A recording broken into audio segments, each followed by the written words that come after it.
Hello everyone, welcome back to Time Capsule here on the Games Done Quick channel. I am your host, Smooth Operative, and tonight we are going back to the start of the millennium with some speedruns from the year 2000, including Deus Ex, The Legend of Zelda Majora's Mask, and later Resident Evil Code Veronica X. But first, I have a couple of quick announcements.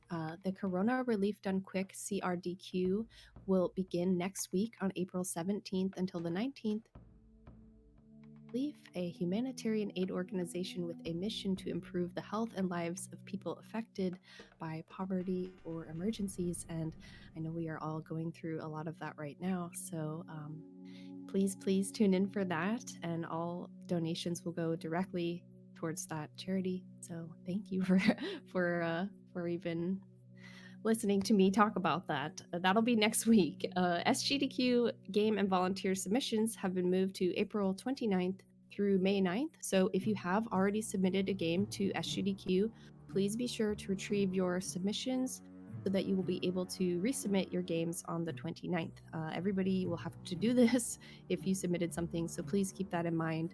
You can go to gamesdonequick.com for more information on the upcoming dates for those events and things like that. So anyway, right now I have Heinke with me, who is getting ready to speedrun Deus Ex.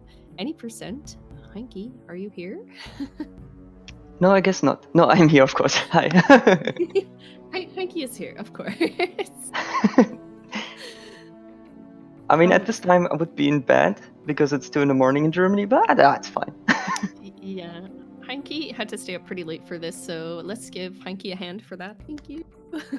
No problem.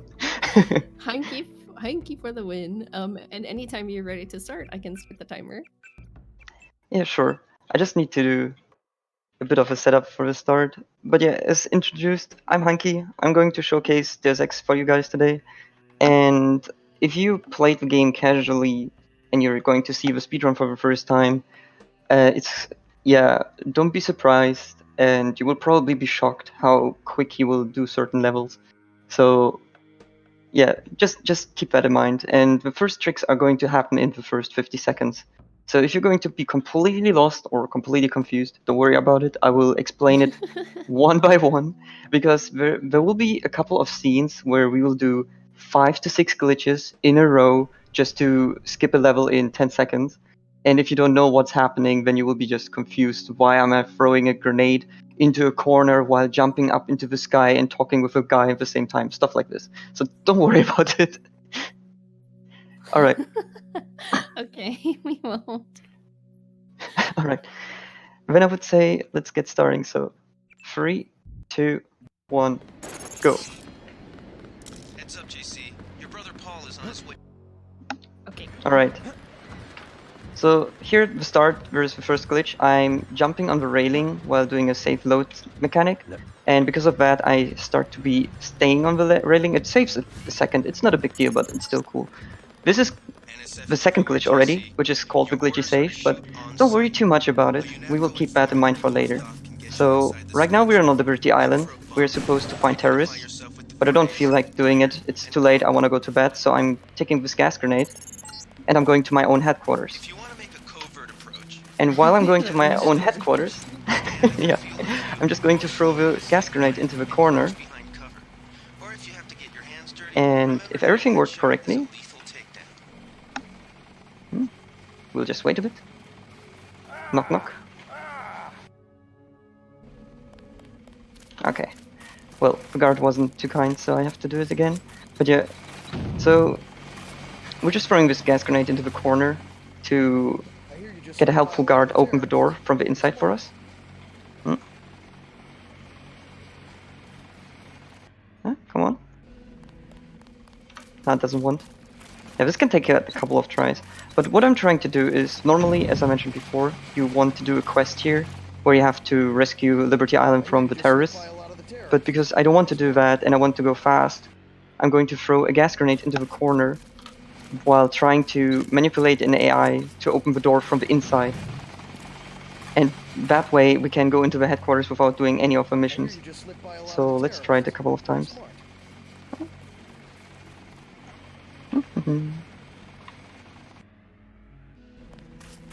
Alright. I might need to restart this area. It can happen that the guard sometimes is not in the place at all. Yeah, But you this is not a big deal. We're just at the start of the game. Oh, okay. Now it worked. The guy is screaming, but I don't want him to be screaming. I want him to open the door. So we'll just try it again.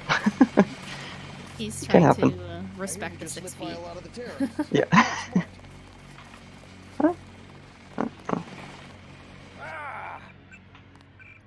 Okay. I'm just going to restart the start of the game. This can happen. It's I like can restart the timer if you want. You want me to start over? it's fine. We can keep it running. It should be alright. Sure thing. This is like one of the risks at the start of the game, so it's kind of normal for us runners. It's not a big deal since it's just 50 seconds in and we just reset anyway, so it's alright. But it can happen that even though we're saving and trying to get the setup working the first try, it cannot work sometimes depending on the position of AI because it's randomized. Oh, So I just need to do this again, but as I mentioned, it's not a big deal. So once again, let's go here. Let's see if it works now, and then I'm going to explain what is happening. Come on. Wow. Alright. so you can't Guess- actually see where he is. You're just kind of hoping he's in the right spot. Yeah, we can't see him behind this the wall or the building. So we just need to make sure that the gas grenade. Oh, there you go! Ta-da! It took a while, but the guard now opened the door for us. Guard.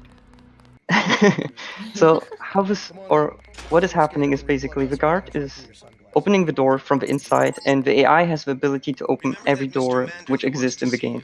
If this is done for I don't know which reason, but we can abuse that mechanic because in this case we know that the escape point for the AI inside is outside of the building. So when the AI is about to die or get damaged, they go into a panic state.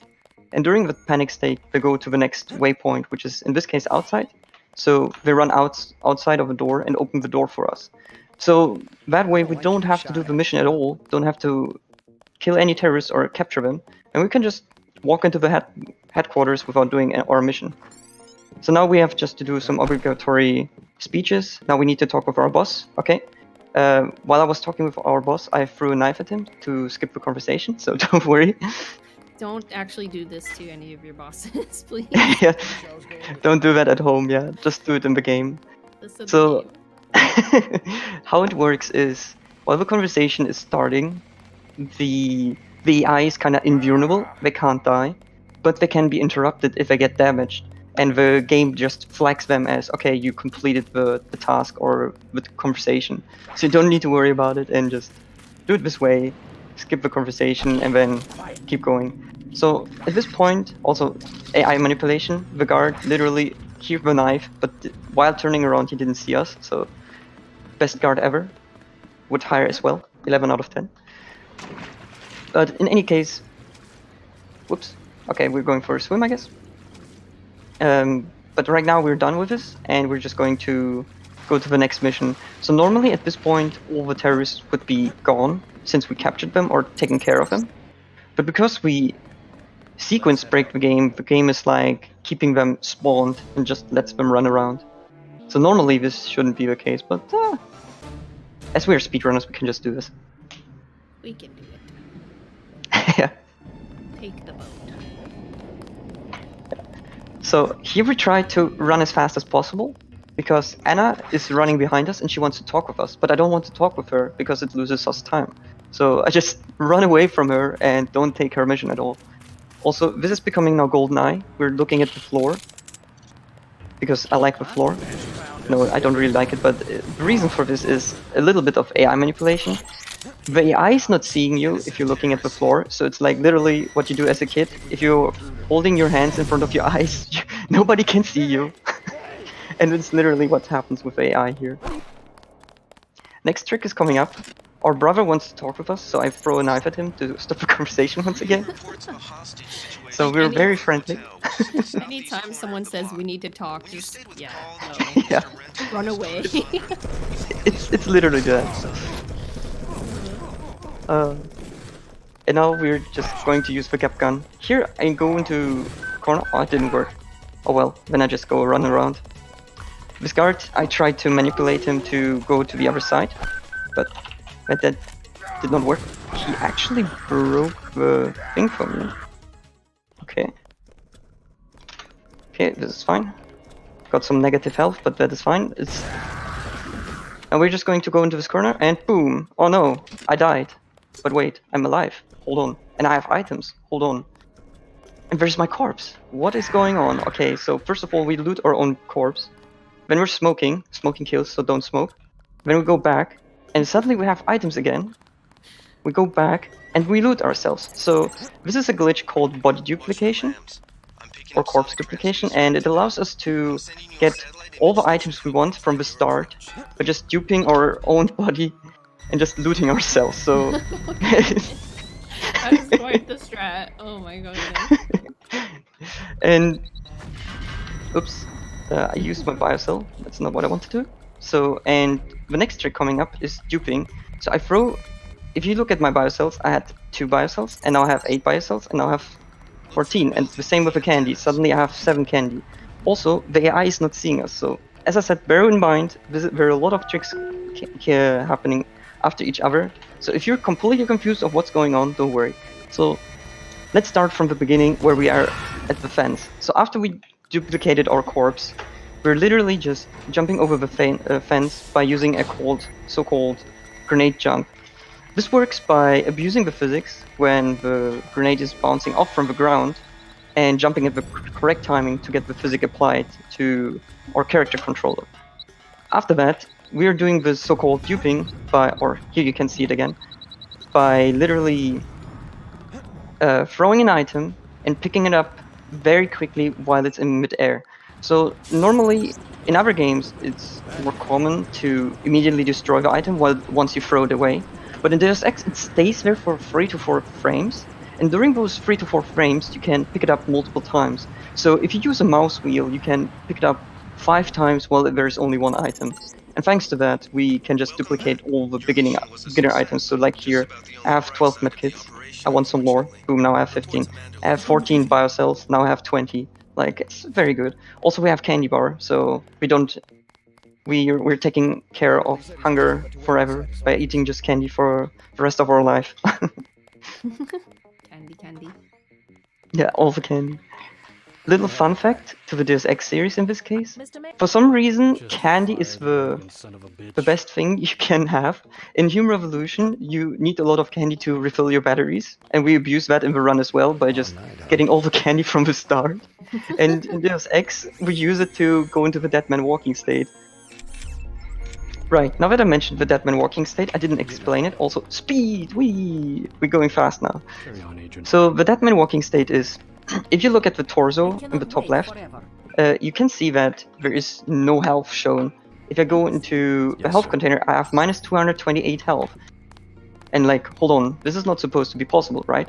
And that is correct. So what we do is the so-called Phoenix glitch, where we dupe our own body by being back alive even though we died.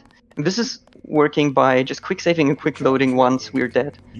It really is very easy. It's literally when you die, you just save load and boom, you're back alive.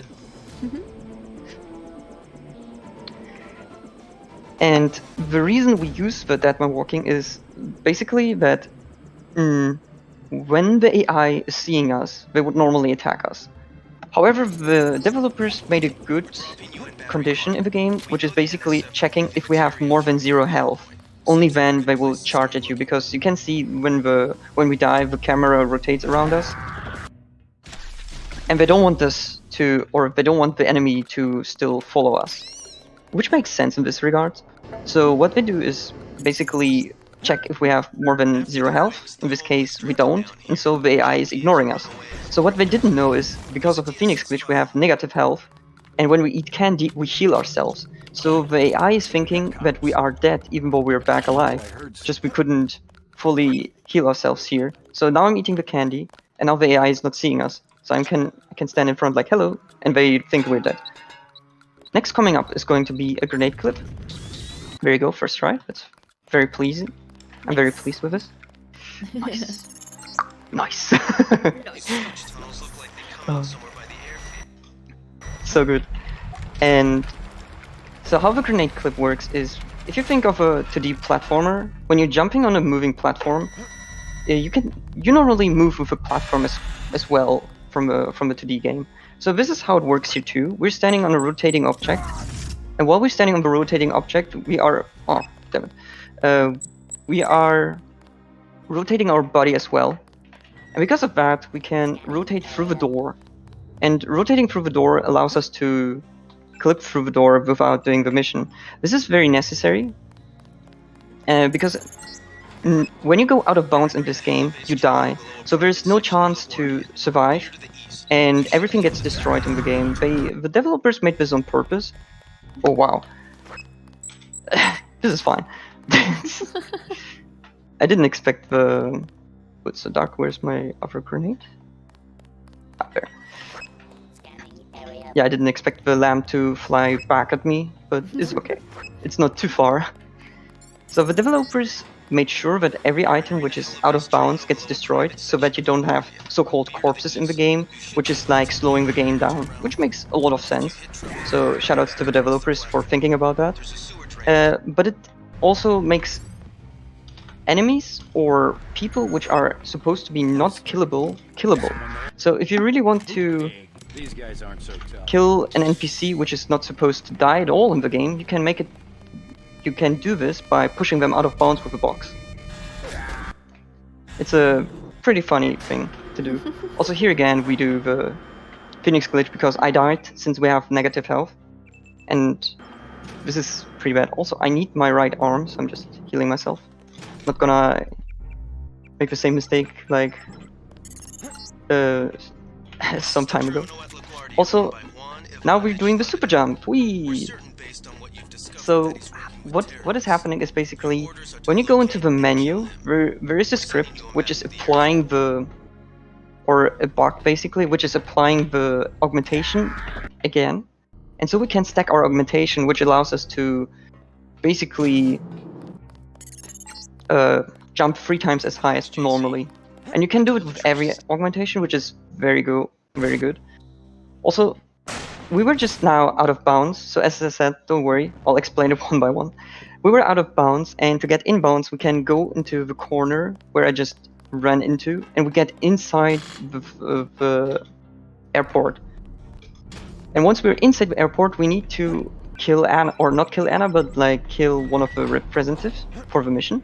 And we do that by using the law. I'm the law, by the way. No, I'm not. But don't worry about it. Just judge dread things. In any case, when we're going into the airport or into the plane, you saw me do like a shot and then go out and then back in. The reason for this is basically I don't want to lose the law. And by doing this, the weapon does not despawn, so I keep it in my inventory, and I can just do infinite shots there. It's very helpful, especially later on, so we just use this to speed up things. Well, now we're done with this, and we just have to do a bit of talking with our boss at the headquarters. I guess you... So also, I quick save, quick load there, because I normally die now from fall damage, so I need to be very careful. Good. Okay, and now we're done with talking with our boss, this time without knives, and going to... yeah. That was that this time. Yeah, we threw our knives all away, so we can't harm people anymore, but we have still a cap gun. Also, little trick you see here, I don't go to the helipad normally and just talk or have a conversation with Jock, but I jump into the helicopter and start the conversation. This allows us to skip conversations and immediately go to the next area. Fun fact, if you don't do it correctly or at certain points where you're not supposed to do this, you will just immediately die and get over 10,000 damage from the rotor blades from the helicopter, which is pretty bad, so you don't want to normally do this. No. No.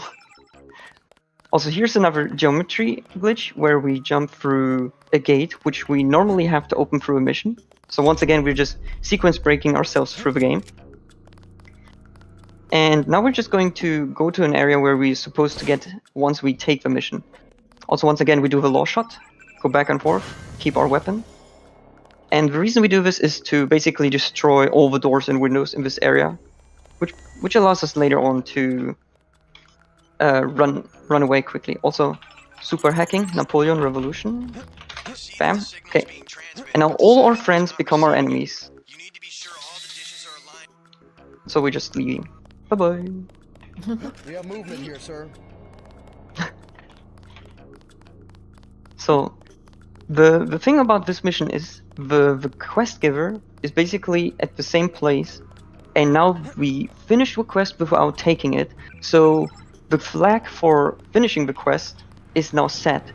But the thing is, since we didn't take the quest, the taking the quest is still a thing. So the trigger zones are overlapping. So I need to do a precise setup here. Good. Huh? Come on. There you go. We got it. Hey. And then we're done with the mission. So what happened just there, don't worry about it. I'm going to explain it one by one. So this is a part where we get ambushed. So it's kind of scripted.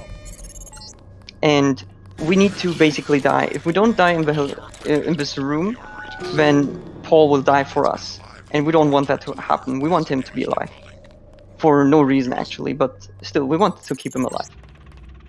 So when we do that, we get automatically sent into prison, and the fastest way is just to smoke a cigarette and immediately die and get into prison. Oh my goodness. 11 out of 10 strats. Yes. So next coming up is going to be a trick where we're going to play fetch with Anna. So we're throwing a grenade into the corner. She goes into the so-called panic state, as I mentioned at the start of the run, which displayed very well that it doesn't work, but now it worked first try, so I'm very pleased. And because of that, she tries to go through the door where we don't have the key. So she opens the door and we can just immediately leave this area.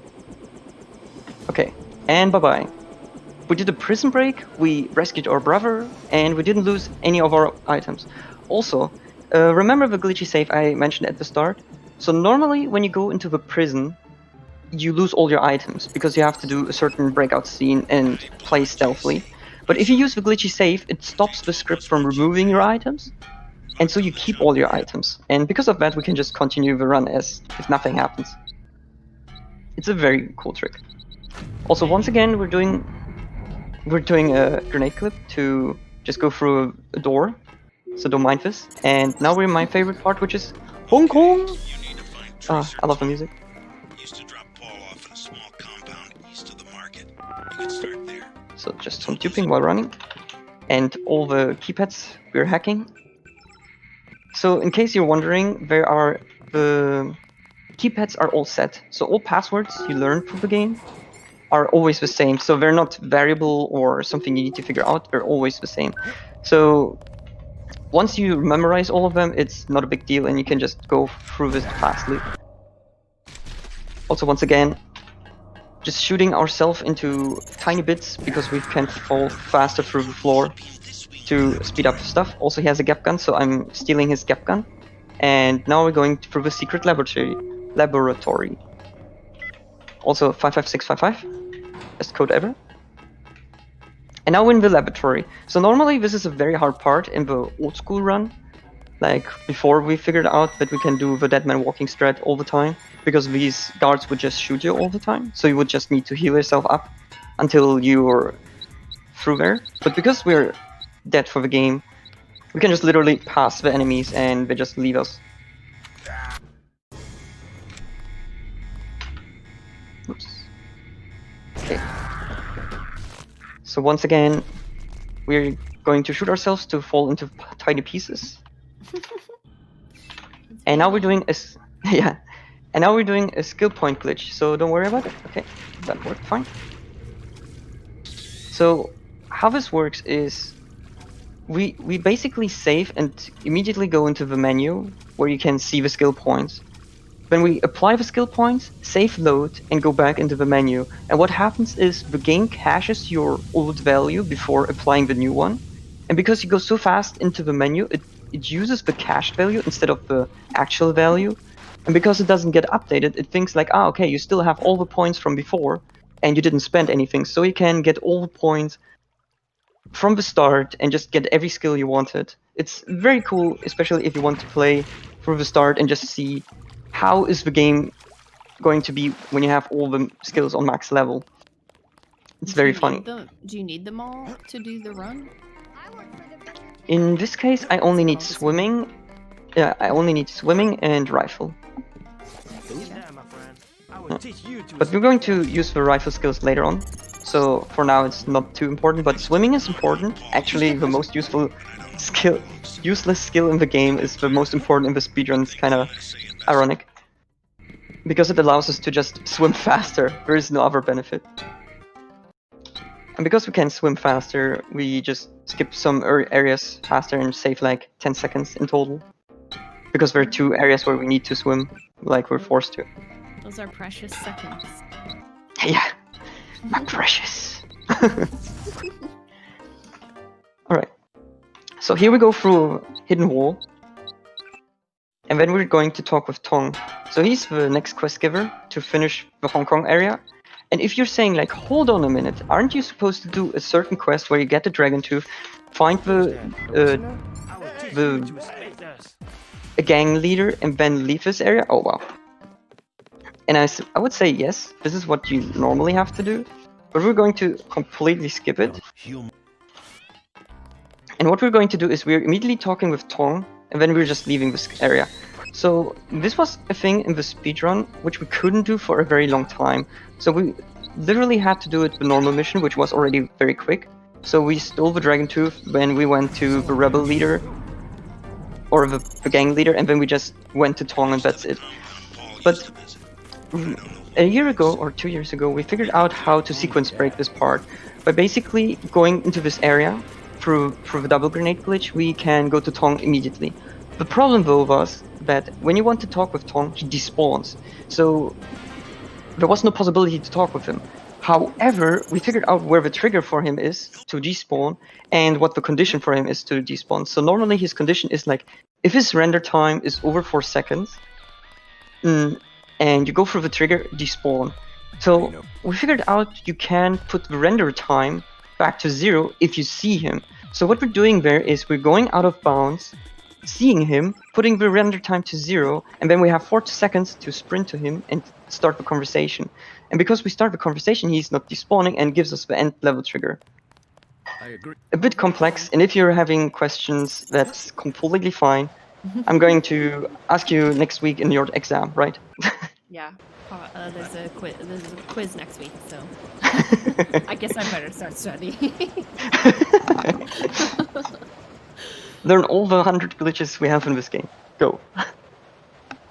Do you think out of all the Deus Ex games that you do run Hanky, that this one is the most complex?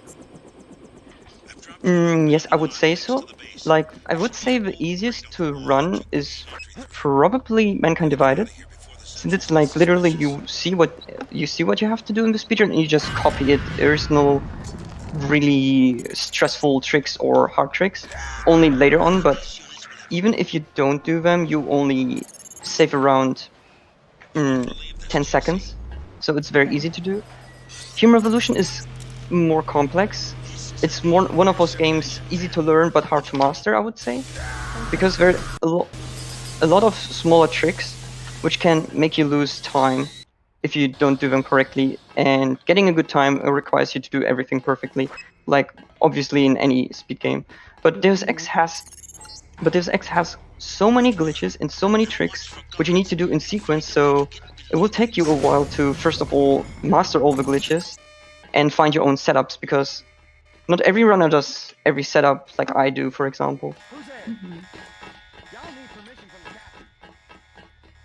Alright, so you might be a bit confused. So first of all, what we did before we are entering this ship, we basically kill ourselves there outside so we can later on loot our own corpse once again for ammunition. Then we go and use the cache glitch to basically keep all our weapons, or for this area, so we can speedrun through this very, very quickly. And now we're going to destroy 4 vaults while being in the dead man walking state, where the AI thinks we're dead. So as you can see, they're not paying attention to us at all. They're thinking like we're dead, and we're like, okay.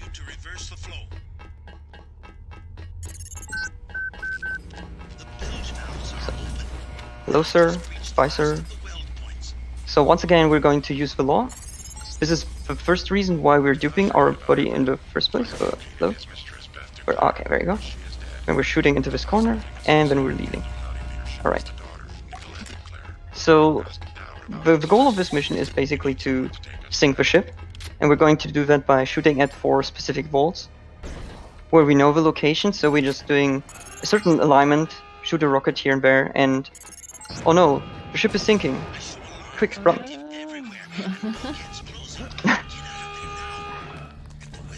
Also, this area, you're not supposed to leave here, but only by using an elevator, but we can just use the super jump, and that's what we're doing.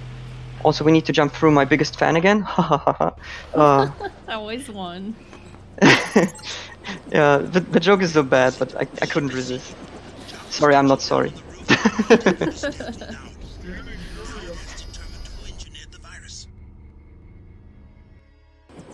And the next coming area is going to be the shortest. So this is a labyrinth. So we're going to super jump over the fence, and we're at the end of the labyrinth. Good job. And all we have to do is throw a grenade into a corner, talk with this guy, and not the only thing we can dupe our items, but we also can dupe our pilots. So we have 2 pilots now. So normally you're supposed to go through this labyrinth, and in that time Jock will fly away. But because we sequence break it, he will be twice there, and we can just leave and see him play with animation twice. It's pretty good.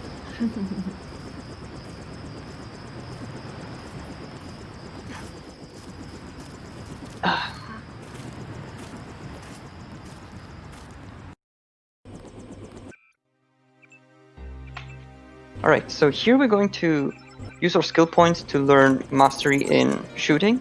This is important for later on, not right now. But because we have a bit of downtime here... Oh, what? Alright, this is fine. That's one way to Luckily, have downtime.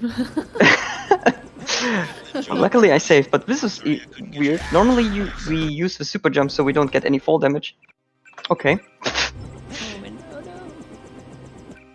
Hold on, is my... No, my augmentation is activated. Okay, it's fine. I'll just use it 3 times. This is weird. Yeah, there you go. This is Nice. Okay, you got it. You got it. very interesting. No worries. This is fine though. This is fine. Yeah. And now we're just going to go to the catacomb. So, as I mentioned before, everything would kill us since we have negative health. So those barrels of fire do us damage, so I need to make sure that I'm not touching them at all while running through here. And now we're going to just set up some grenades to clip through this areas once again. And to be honest, back then, when grenade clips were discovered, it was one of the most hated glitches because they were inconsistent. Like, they're still inconsistent. However, we figured out that there is a setup by saving at the moment where the grenade is rotating, which allows us to save that and then just reload it immediately if we don't get through the door. And because of that, we can just do the clips now in a couple of seconds, even when we don't get them. Before it was like, if you don't get the clip first try, which was already a bit of RNG depending on the angle, you lost like 5 to 10 seconds. And now it's like only 3 to 4 seconds, even if you don't get it first try. So it's very helpful.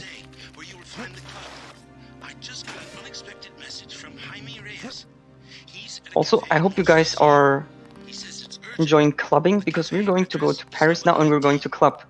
So I'm going to show you how to club in the future, because, well, Deus Ex is playing in the future, right? So first of all, you take your gap gun with you, you shoot the door of the club, and the party is going to start.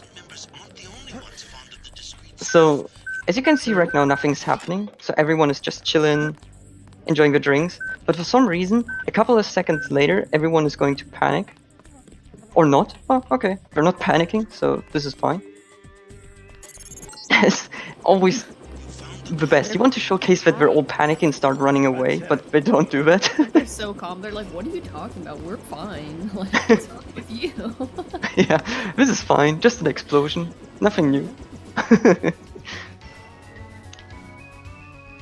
But in any case, now we're done with this area and we're going to get to the next area. So once again, this lady wants to talk with us, but I'm very shy, so I just jump away from her so I don't need to talk with her, and I'm just jumping on the roof because she can't follow me on the roof. So the only reason we do this is basically to save time by skipping another conversation, which would normally take 3 to 4 seconds. And then we're just going to go to this graveyard where we're going to put on a specific spot a grenade. And then once again, we're doing the grenade clip. So we just save load. I did the save too late, so the rotation was not applied. Okay, there we go. And then we just go through. Yeah, as I mentioned, this trick is becoming much more handy. As you can see, I just need to load and hope that I get through the door. Obviously, sometimes the rotation is not enough, so I need to redo it. So this is kind of unfortunate, but all in all, this is like making the trick way easier than it was before. Huh? Come on. Our little No. drums going. Yeah. Enjoy the clickering of the grenade. Sounds like a hang drum. Yeah. Okay. Yeah, I need to reset up this trick. It can happen that sometimes tricks aren't working, especially here, because this one is very precise compared to the other grenade glitches or grenade clips. So normally it's very simple to go through if you do it correctly, but this one is a bit harder to do. The old strat, because this was unreliable before, and not a lot of runners actually like to do this trick, because depending on the setup of your grenade, it will work immediately or not at all. And this was one of the reasons we decided to take a box, but the detour took like 15 seconds. And if you get this first try, you obviously save 20 seconds, which is very nice. But as I said, it really depends on your angle, and it's not really perfect, but you need to have found your own setup which allows you to go through this. Unfortunately, I'm not getting my setup correctly done, which is a bit sad face, no space, but it's fine, we're getting that. Also, hello Anna. Oh no, it's not Anna, it's Jennifer. Or what was her name? I forgot. Tiffany? Yeah, Tiffany. That's the name. Going through the list of... Yeah, no worries. I just need to go through the game's name of the NPCs because I forgot them as well. Yeah, just rotating through all of the names.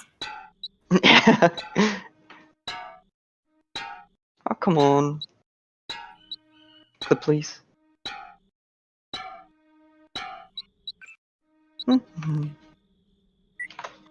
Yeah, this is a bit unfortunate. Okay. That was too late.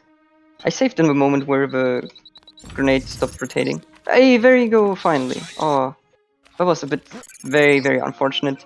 I'm sorry for this. But as I mentioned, this can be very hard to do sometimes, depending on your angle, and since the setup needs to be very precise, it can take time. In any case, we're done. We did the hardest glitch. What? I killed a rat somehow. Okay. We did the hardest trick, box clip. So from now on, box clip? No, wrong game. Grenade clip. So from now on, it's going to be smooth sailing. So this is very good. And what we're going to do is now go through this cathedral and go to a super duper hidden hideout by just using this lamp. Also here, there's Günther. Günther wants to talk with us before he starts having a fight. So what we're doing is we're shooting him before he can talk with us, so we don't have to talk with him. And it's basically sequence breaking the mission of him killing us. So yeah, it's pretty good. Nice. Indeed. And now we're just going to go out. So you might have realized that this area is very, very dark when I'm jumping out of bounds. So this is normal, so don't worry about it. The reason behind this is that you're supposed to go through certain paths and streets in the game, which is already pre-designed. But what we're doing is we're jumping out of this area where you're not supposed to be at all.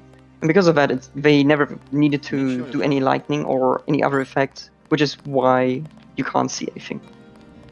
Yeah, I've been impressed with you jumping around on top of the map because it's so hard to see. Yeah.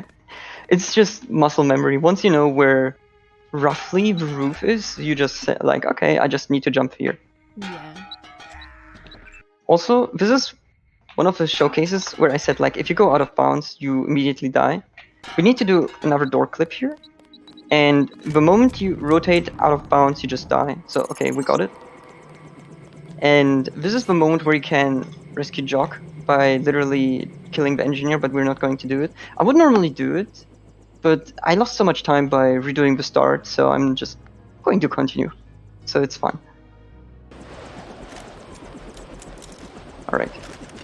So here, we're going to take this rifle, then we go into the menu, and then we're going to learn the advanced shooting.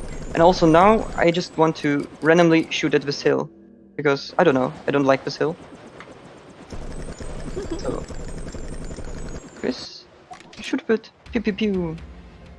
Hooray, and wait a second, what just happened? Okay, let me explain it. So, the developers, for some reason, forgot in this area to deactivate the end level trigger. But it's normally not a problem because the end level trigger is floating in the middle of the level. So normally you can't go through there, right? So what we did a long time before is literally we just jumped into the end level trigger and finished this level.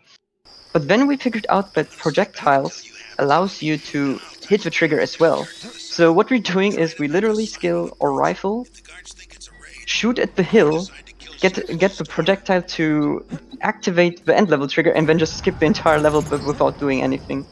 That's pretty awesome. How much time does that save? It saves around 40 seconds because you don't need to do this level at all. So you're like starting there, you just grab the rifle, which is literally in front of you, go around the corner and shoot the hill, and boom, done. God, that's hefty. Very nice. Yeah. Also, if you're wondering what just happened in this stage, this is a stealth mission where we need to rescue Tiffany, but it's faster to actually throw a grenade into her cell block, and then the game is like, oh yeah, you failed your stealth mission, so you can just progress to the next area. So, no need to do Metal Gear Solid, and just literally go to the next area. This is a series of interconnected modules, with the subs in the module submerged just offshore. Also, once again, we do a precise jump here and go to the sub base. So the reason we don't want to run around the bridge there is because there are two snipers, sorry. And yeah, they won't immediately kill us. I don't want to get immediately killed, so we just jump over the ocean, and that way they completely ignore us. Also here, super duper hacking again. Tech, Sharkman. Okay, boom, done. Getting through the door. And then we take the submarine, go to the other side of the subbase, and do another hacking guard. Kraken? Ocean guard. I can't type Kraken. Ocean guard. Ocean guard? Kraken. Yeah, I maybe should not use the password as the name and the name as a password. But this is fine. But those are always the same, right? Exactly. They never switch. That's nice, at least. Okay, so as I mentioned before, having negative health can be very helpful in this game, but it also can be a problem. So for some reason, robots detect that you are alive, even though you're supposed to be dead. But only living objects don't see that. I'm not sure why, so the turret will immediately start shooting at us and kill us. So I need to just save load until we are on the other side, because while you're safe loading, you can still move a bit in front. And we're going to abuse that mechanic to basically survive. Also, electricity kills us as well. So I'm making sure that I'm not losing my items. Because as you have seen before, if I save load too late, I will lose all my items and I can loot my own body. In this case, I don't want that to happen, because I need the items. Okay, then more clipping.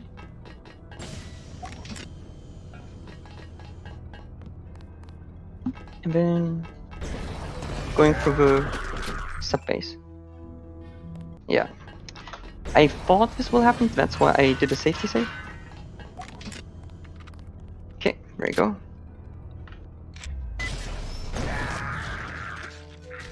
And once again, elevators are slow in the future, so we just jump up, and let our body pieces fall through the floor because it's faster.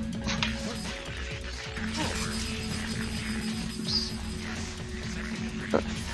Let me take a candy so the robots leave me alone. And now we can just go through this ocean lab. So normally you need to go through and do a bit of a tricky mission so you don't die. But because we have a super jump, we can just jump up here and finish the mission immediately and then leave. Also, once again, I'm doing one super jump to get no fall damage. Also, there was no reason to do this, but this is fine. And now we're going to leave. So now we need to wait for the elevator because the elevator is slow. But the way up will be faster because, hey, we can super jump, so bye-bye.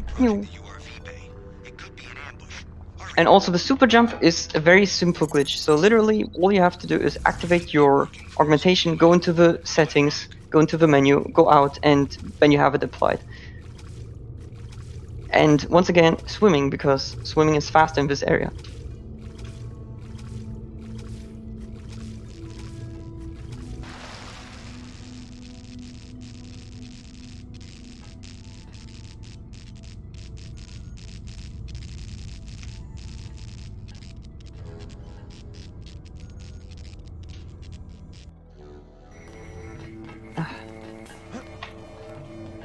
Alright, so now we're going to escape once again, so the guards don't think we're alive. And we're just going to jump on this window. Whoops. Hello there. There you go. And then we just clip through here.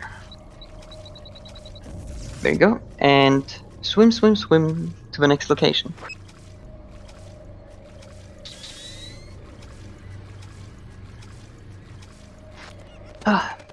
Yeah, I hope most of the stuff I just explained is understandable because it's very fast paced. When you learn to speedrun this, or when you do runs of this, also we're invisible because of a deadman walking glitch, so don't mind that. Most of the glitches and tricks we do here are very quick and very in-depth, so once you know how it works, it's very understandable, but it might be very confusing at the start because there's so many things going on at the same time, which might be a bit confusing, especially when you're seeing it for the first time. For example, this trick. So this is a pixel perfect precise shot where we're going to try to kill an AI. Oh wow, doggy. Oh, That's no. not good. No, doggy, leave me alone. No. Ah, okay. Sorry, doggy. There's always a dog, like, in the Yeah. games trying to mess stuff up. It's like, no. Yeah, normally he doesn't see you or hear you, but it seems like I failed some of my setup, so I was either too slow or too fast. In any case, we're trying to skip this level by killing the AI, which is, there you go, which is giving the end level trigger by shooting through this wall door. So this shot is super precise because if you're missing it by a couple of millimeters, you're not going to hit him and you need to redo this. And it's, when you learn it, it's very frustrating, especially when you don't know the setup or when you need to figure out your setup. But because of that, you can just see Jock immediately spawns and we can just leave the area. And now we're in area 51, the last area of this game. So once again, we do a bit of clipping. Become one with the door, nice. And then we go through here. Also, another way of reducing your fall damage is either using the super jump, so you don't get any, or before you receive your fall damage, save and load, and your velocity for dropping is set to 0. It's very useful if you're about to die and you just save load and then you're like, ha, gotcha game.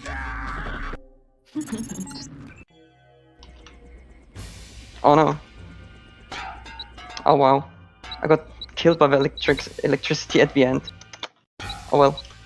It's fine, we're not too far away, because sadly I still need the items to do the next part. So we need to redo this. Unfortunate.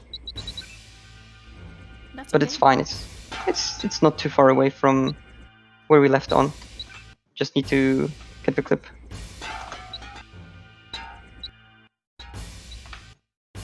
Doo-doo. Oh, oops. There you go. The schematics show an elevator to the west, but utility power is down. You'll need to bring up the power before you can use So the once elevator. again, Don't rely. leap of faith.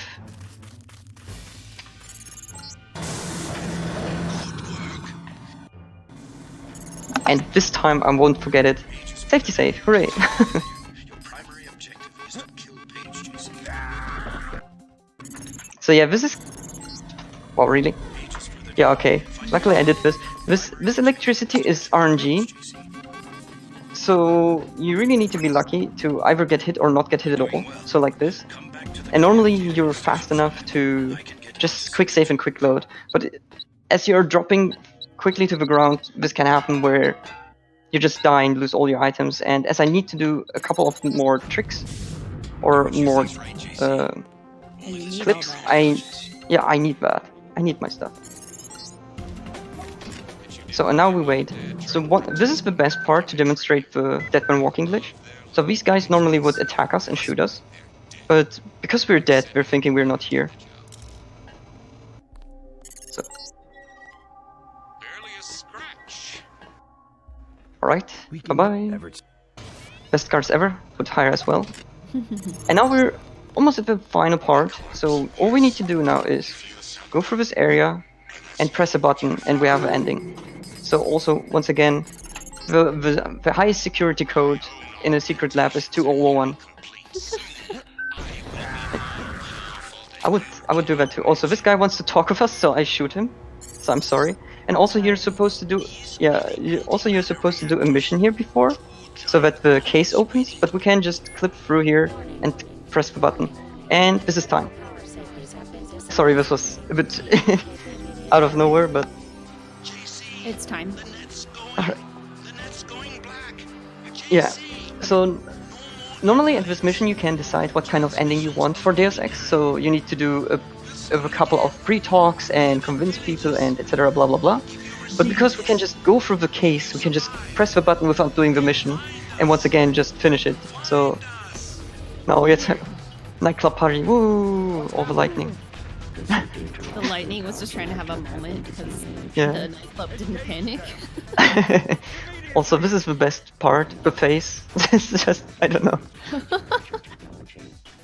It's so Also, the zoom in with this. Oh my No! goodness. Oh. 2000 graphics. Nice, very good graphics.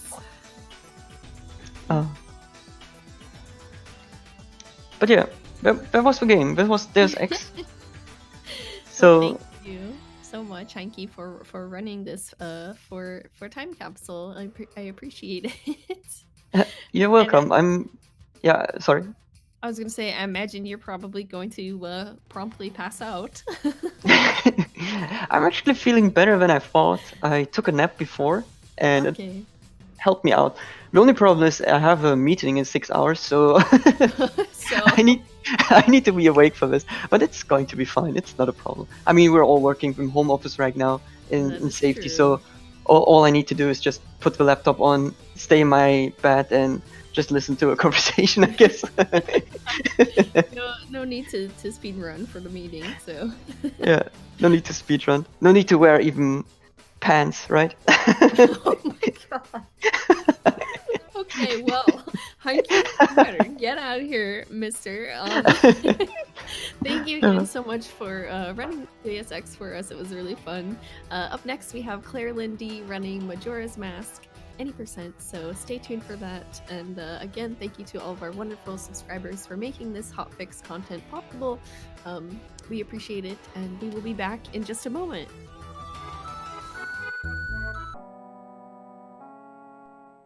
Hello everyone, welcome back to Time Capsule here on the Games Done Quick channel. We are moving right along with our next speedrun, which is The Legend of Zelda Majora's Mask by Claire Lynn D. Hi Claire! Hello. And this is the any percent, but Claire, I believe, has been working really hard on Hundo lately. Yeah, I have. 100% is like what I've been mostly doing. Mm-hmm. But this run isn't too hard, so. Yeah, well, whenever you are ready, I am ready to start the timer. Okay, cool. 3, 2, 1, go. Okay, so this is Majora's Mask Any Percent. And Any Percent has changed so much over the past like year or 2 years. It's gone from basically you still had to beat all the dungeons to like now you basically do first cycle and then within like 3 minutes the game is over. How that happens, I won't quite spoil yet, but it's pretty cool. It has something to do with that wacky file name if you didn't notice that. I didn't quite catch the file name. It was a bunch of nonsense. You'll see it again. Okay. And with me commentating is Seedborn, if you want to go ahead and say hi. Hello, how's it going? Hello. Seedborn actually is the one who discovered the setup to do this glitch. He's pretty awesome. He finds a lot of really cool stuff in these games. And he also runs the game himself. But anyways, so about a year ago, Majora's Mask, you still had to beat all the dungeons to beat the game. That's like the main objective is you have to like go to all 4 areas and save them by beating the temples. And then after you save all 4, you can have the giants stop the moon from crashing, and then you can go fight the final boss. And that's the way it was for a really, really long time. It was like a huge roadblock in speedruns for Majora's Mask, is you still always had to beat all the temples. But now, there have been a few new discoveries. The first one was a glitch called text overflow, which first it involved playing Song of Soaring. I think it was like over 8,000 times in a row. But if you did that in a specific way and you hit an owl that you can't normally hit in the like normal game, you can pull up the debug menu, and then you can give yourself all the remains and oaths to order to beat the game that way. But after that, it was reduced to like 2,000 times, and then eventually it was reduced to, I think it was 63 times, and then it was finally viable to actually do it in any percent. And then the meta was you had to basically get Song of Soaring, hit the hidden owl, and then you would go to Deku Palace and you would play Song of Soaring 63 times in a row, and then you would pull up the debug menu, give yourself all the remains and oath to order, and then you would go to the moon and fight Majora through the clock tower like you normally would. The problem with that is that on the Wii Virtual Console, which is the console that we use to speedrun for a very, very long time, the D-pad that is used to navigate the debug menu is not mapped. Instead, it's mapped to L.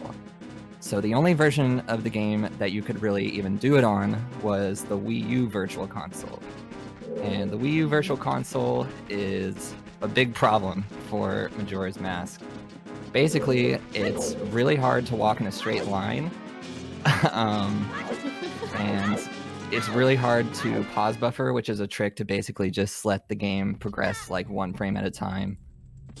And it was pretty laggy. How long would you say that took?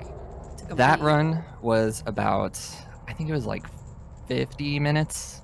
Okay. Which was about a 30-minute save. Yeah, that's pretty hefty. So that was the meta for a little while. And then after that, there was a new glitch discovered called stale reference manipulation. And that glitch is an extremely powerful glitch in both this game and OOT. And the first setup for any percent that would use stale reference manipulation would involve taking a blue rupee all the way across the southern swamp to a load plane, like between the witch's hut and the southern swamp, and then you would make it unload at a very specific place, and then you would go save at an owl, and then when you reloaded the save, you would be on the moon, which skipped needing any of the remains or the oath to order, which luckily got rid of the needing to use the Wii U, and the run could be done on the Wii Virtual Console again but the run had to be done on English because that was the only one that you could save at Owls on. And that run was about, I don't even remember. It wasn't very long that was what it was, but I think it was like 40 minutes. Progress has been made.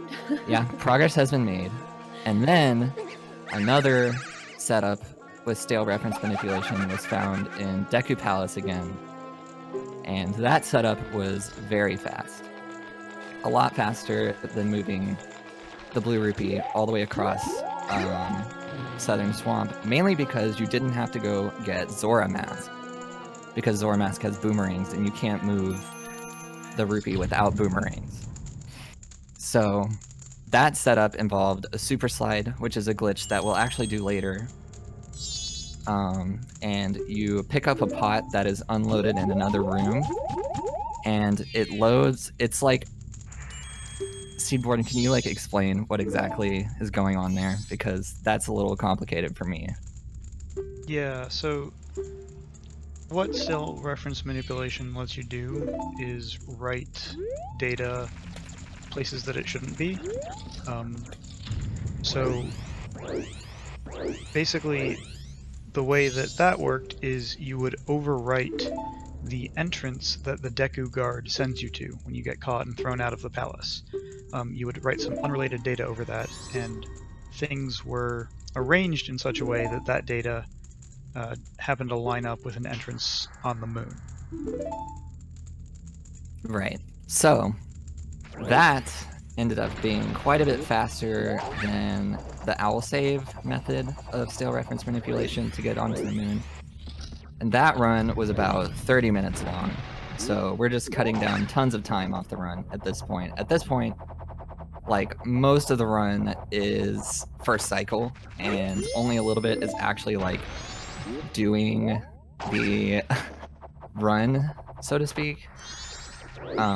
First cycle is still like a huge roadblock for us. Basically, at this point, the only thing we really need is to be able to turn human without going through first cycle. If we could do that, that would cut a significant amount of time off of the run. But anyways, that run was also done on the English version, and if you maybe noticed, this run is not on the English version. This is on the Japanese version. And in fact, it's specifically on the 1.0 Japanese version on the Nintendo 64. This is the first time that any percent has been fastest on the 64, and pretty much since the Wii Virtual Console came out. Maybe even since GameCube came out. I think that's pretty awesome. Yeah, that's pretty cool. And this is the original version of the game. There's actually quite a few differences between each version of the game, between Japanese 1.0, Japanese 1.1, and English. English is actually its own separate version. Would you say that the differences are minor? There's some differences that are minor, but there are some differences that actually like change a lot of gameplay. Okay. Nothing that's really relevant to this run, but the thing is, this run does a glitch called arbitrary code execution, which is only possible on the Nintendo 64, and it uses our file name to write some code for us. And since Japanese has a lot more options for file name, the file name is just way less restricted. This run is possible on both Japanese 1.0 and 1.1 on 64, but it's faster on 1.0. And so that's basically it as far as like the history of this run goes. Well, thank you for sharing that with us, because that's quite a change. Yeah, this game has gone through a lot of developments over the past few years. And, you know, stale reference manipulation is just such a powerful glitch that it's basically changed every single category drastically except for glitchless. Most categories are actually done on English now. A lot of them used to be done on Japanese.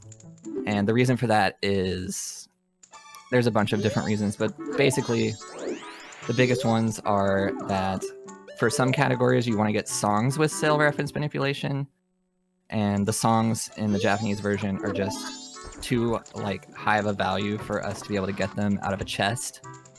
And yes, you can get songs out of chests because they're just items. And also the heap manipulations are just pretty fast on English as it is.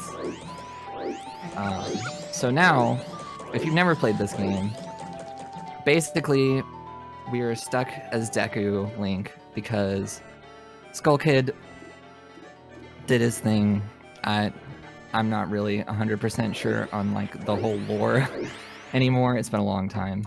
But basically, magic stuff.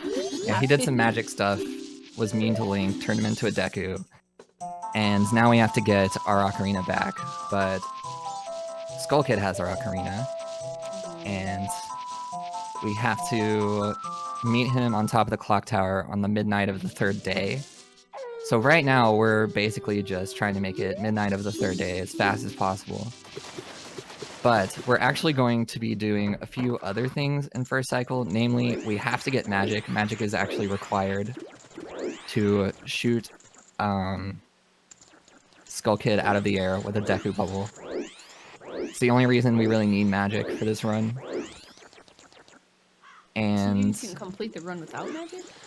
yes, and actually well, you can't because you have to get past first cycle. But if you could theoretically get past first cycle without magic, things like Lens of Truth would not work, but elemental arrows, which usually use magic, if there's no magic, like you don't have any magic meter at all, it'll actually act like it's infinite magic. It's pretty neat. Wow. That's kind of, Yeah, it's pretty crazy, but we still have yet to actually see the joy of that in a run. Maybe someday in the future. Okay. Hasn't been quite tapped into its potential. Yeah, we'll need a completely different glitch other than stale reference manipulation to be able to do that. There's sort of a way to skip magic if you use a second save file, but it's not fast. That's but true. It can be done. So you can do some crazy shenanigans with owl saves on the English version, and basically pause buffer for a really long time while holding a powder keg as Deku. And if you do that, it's like a really long time. It's like hours and hours. But you can theoretically do it, that is correct. However, I'm not going to be doing that. I'm sure we're all very sad that I'm not going to sit here and pause buffer for hours on end. But so I left Clocktown. You're not supposed to be able to normally leave Clocktown as Deku. Usually the guards can stop you. But for some reason, that guard, you can like push him to the side and get past him. And then we went to Termina just to get rupees. And I specifically need 50 rupees because I'm going to be buying a bomb bag. Bombs is one of the only like actual required things to do this specific route, mainly because getting over the fences in on the road to Icona is pretty difficult without bombs. It can be done, but it's kind of slow. And we need to do one super slide to do our still reference manipulation. But bombs are essential for this run. And in most categories in this game, you get bombs when you start the second cycle, because then you have a full 20 bombs. So like when Claire buys bombs in this run, she's going to lose all of her bombs when she plays Song of Time for the first time. But this category actually only needs a few bombs, so it's faster to get the bomb bag now, even at the cost of all those bombs. Right. Usually other categories will have a bunch of uses for bombs, but this category is pretty short outside of first cycle. And we can use our in-game time while we're waiting for midnight to go ahead and buy them, so it's just faster. The thing is, I will need to get one bomb drop from luck, but that's it. So you have to wait for specific times in the game to complete certain tasks in the run, I guess? So the only thing we have to wait for in this run is midnight of the 3rd day, because that's when the clock tower opens and we can go face Skull Kid. Okay.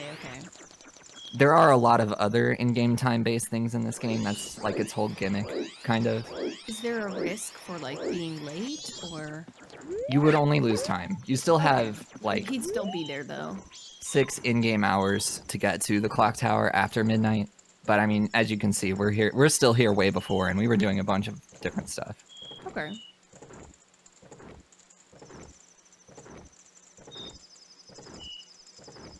There is a little bit of luck in this run with just getting the 1 bomb drop, but that's pretty much it as far as luck goes. And rupees, I guess, but you only need 50, and getting 50 rupees in Termina Field in first cycle is pretty easy because there aren't any enemies, and the bushes will only drop rupees. Okay. Yeah, some categories have to get 90 rupees out there, which is that you can, sometimes not get, but 50 is pretty reliable. Like, is it random? Like, which rupees will appear? Or is it always like a set amount in whatever you're... It's random. Okay, that's random, yeah. So I can see where you're saying it might be hard to get 90. Every bush is random. It can drop 1 rupee, 3 rupees, a blue rupee, which is 5 rupees, or it can drop nothing. I've gone through multiple whole bush patches without getting any rupees at all, and I've gotten like 30 rupees from a bush patch before. Oh my goodness. So it's pretty varied. Nerve-wracking. It's really nerve-wracking if you need to get like 90 rupees, but 50 is pretty lax. So now we're just doing some more lore, talking about the moon falling.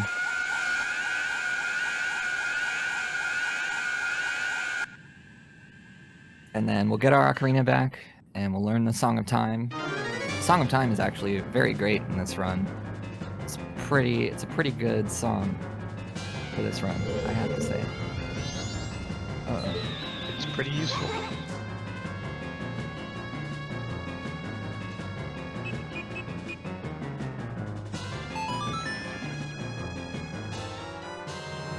Okay, so we got our ocarina back. We're gonna learn Song of Time, and then we're gonna go back to Dawn of the First Day. One thing that I kind of glossed over before was I reset earlier in the run, like right after leaving the clock tower. That was to skip a cutscene. That cutscene is not very long, and in fact, it's not even really worth it to reset to skip that cutscene on Japanese Wii Virtual Console because the reset is so long. But since resets on N64 are like pretty much instant, it's worth it to reset there. And we're going to be resetting again here, but this will skip a super long cutscene of like, it shows you all the different things that like happened in the first cycle. Basically just trying to tell the player, if they don't know, like they're going back in time. Oh yeah. But a little explanation. Yeah, but we already know that, so I don't think you all really want to watch that cutscene. So I'll go ahead and skip it. And actually, I have to do something during the reset that's pretty important. So actually resetting there is required.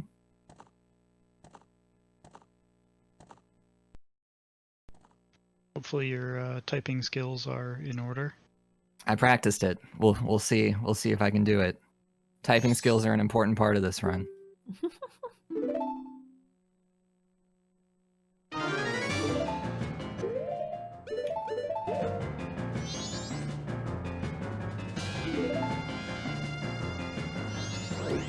Oh, right.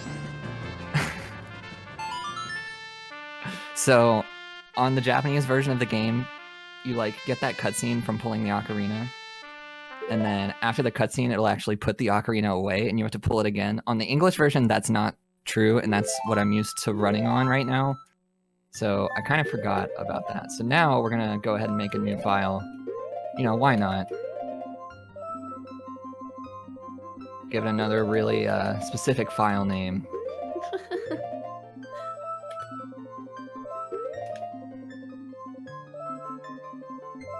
Alright, that looks good to me.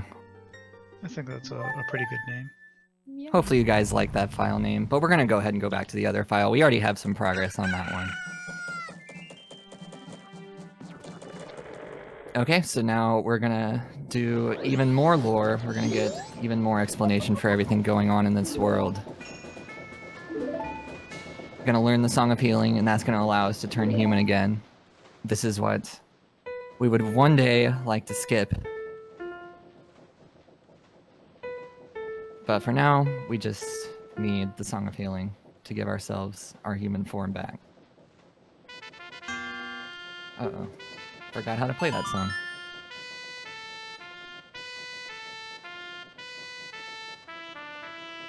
So should I explain the second file thing? Yeah, go ahead and explain the second file thing.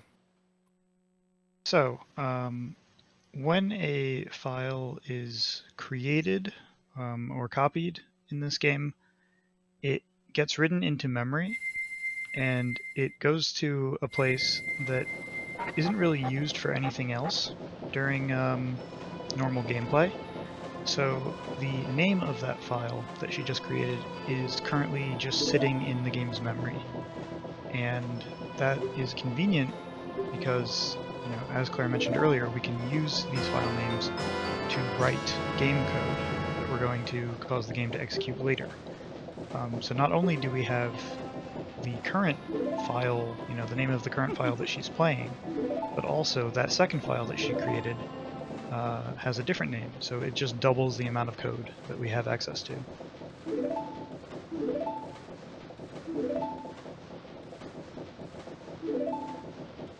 Yep, and that is just... It really just allows us to be able to do more and more stuff with it. With one file name, I don't think it's enough to do what we want to do. We have to use the second one.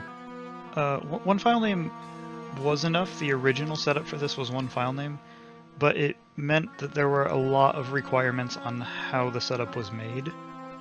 And with the second file name, it was just much easier and faster to do. So I see.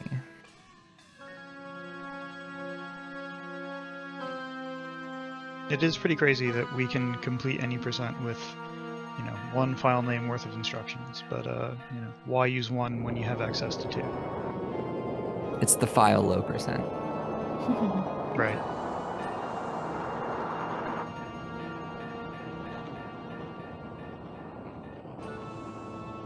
Alright, so we're almost done with all of our cutscenes. I know everybody's probably pretty upset about that.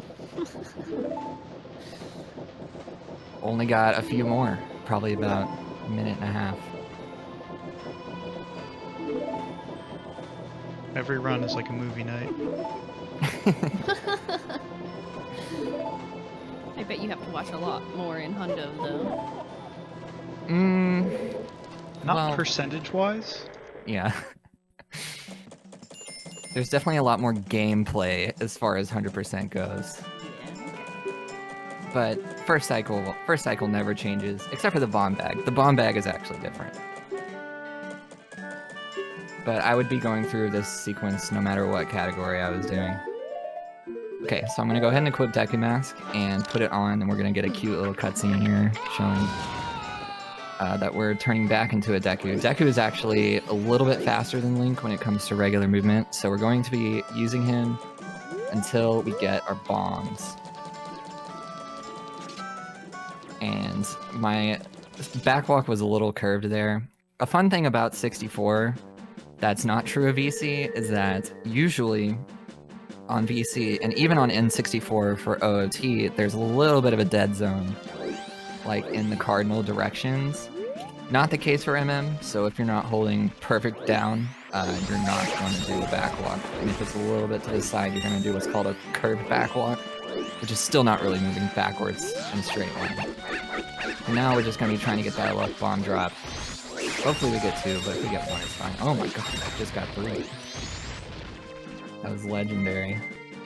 Never gotten 3. You've got a lot of room to work with here. Yeah. That's marathon safety right there. Yeah, I meant to do that. It was RNG manipulation. Okay, so I tried to do a trick called a Hess there. It didn't really work. Good thing we have so many bombs.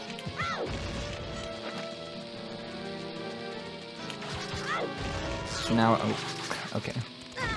Let's just backwalk. Sounds like fun.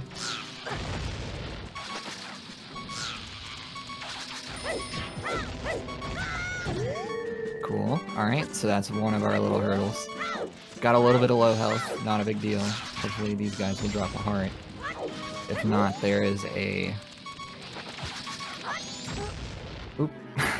Well, I died. That's kind of the story of any percent, honestly. But we still have tons of bombs, so it's fine. Still a cool trick, though. Jumping the fence. Yeah.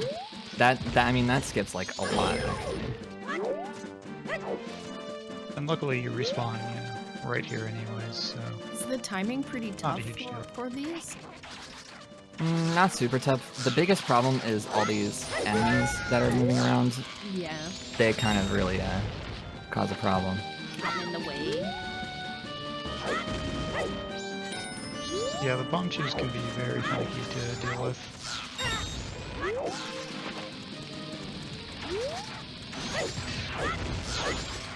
Okay. So we got over our fences. Now we're gonna go ahead and go to the graveyard. Now the action happens.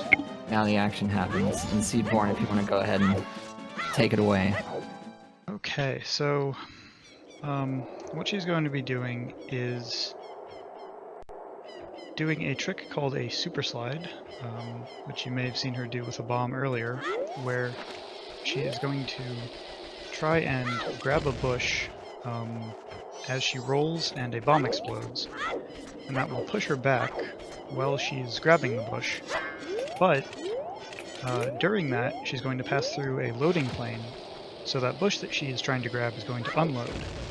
But Link will still try and grab it, and the result of that is that Link will know where the bush is in memory and be writing data to that location in memory, except now something else is loaded there.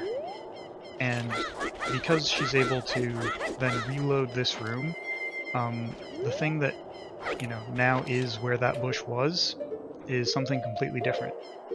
And she can edit data, and the way this is set up is that she is going to edit a function that is running. And what she's going to redirect that to is the two file names that we talked about earlier that she set up. I know that was a little bit of a information dump. Oh, So man. is it giving you some sass? Yeah, buffering on 64 is not exactly the easiest thing to do. Yeah, especially since I know you've been running Hundo on VC lately. So what she's trying to do right now is get a very specific angle, and that's because she's trying to form assembly instructions with the angles that Link has. So these have to be precise angles, like as precise as possible. That's why there's these setups. And if everything goes right, then the function that she hijacks is going to do something totally different from what it would normally do.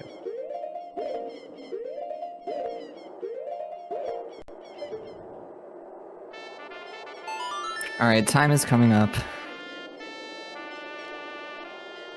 Okay.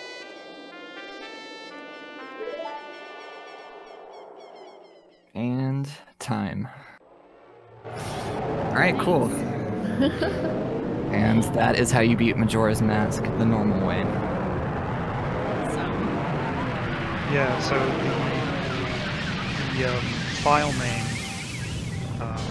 that she had created contained a memory instruction to set her entrance to determine a field. And that, combined with the cutscene from Song of Time, results in this. Yep, and that was Majora's Mask any percent, everyone. It's so beautiful. We saved everybody.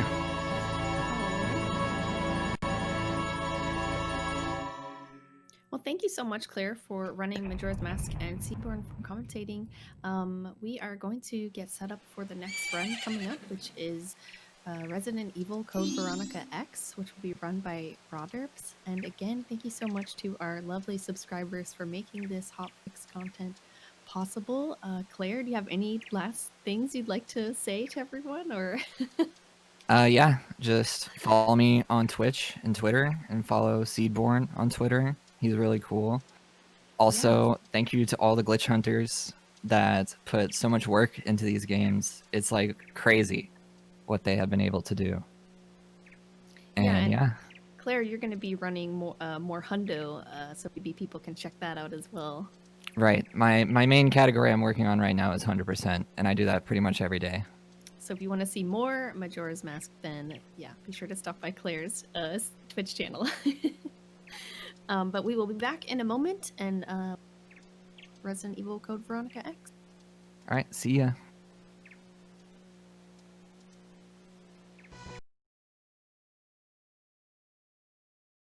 All right, everybody, welcome back to Time Capsule. We are approaching the final run of the evening, which is Resident Evil Veronica X by Raw Derps, and we're having a little bit of tech difficulties. Derps, do you think it's settled, or Derps, can you hear me? Hello. Oh, hello. There he is. You guys hear me okay? Yeah. Okay. Okay, Derps. Well, hi, hello. So, hello. How are you guys doing today? Hopefully pretty good. I'm doing all right. How are you? I'm doing great. Yeah, so Discord has like a little issue with my Razer headset. So I for some reason you guys are at 10,000 volume, but I lowered my Discord settings. So you guys should be okay. Oh, Derps, I didn't get a chance to ask you this before the run, but I just want to clarify that the estimate is an hour and 45. Let me see. I pause the thing. Oh, that's fine. That's fine. Actually, that's really good. Okay, that's generous. And which console are you playing this for? PlayStation 3. PlayStation 3. Okay, let's update this. Nice. All right. Well, whenever you are ready, I am ready to start the timer. Oh, okay. All right. Alrighty.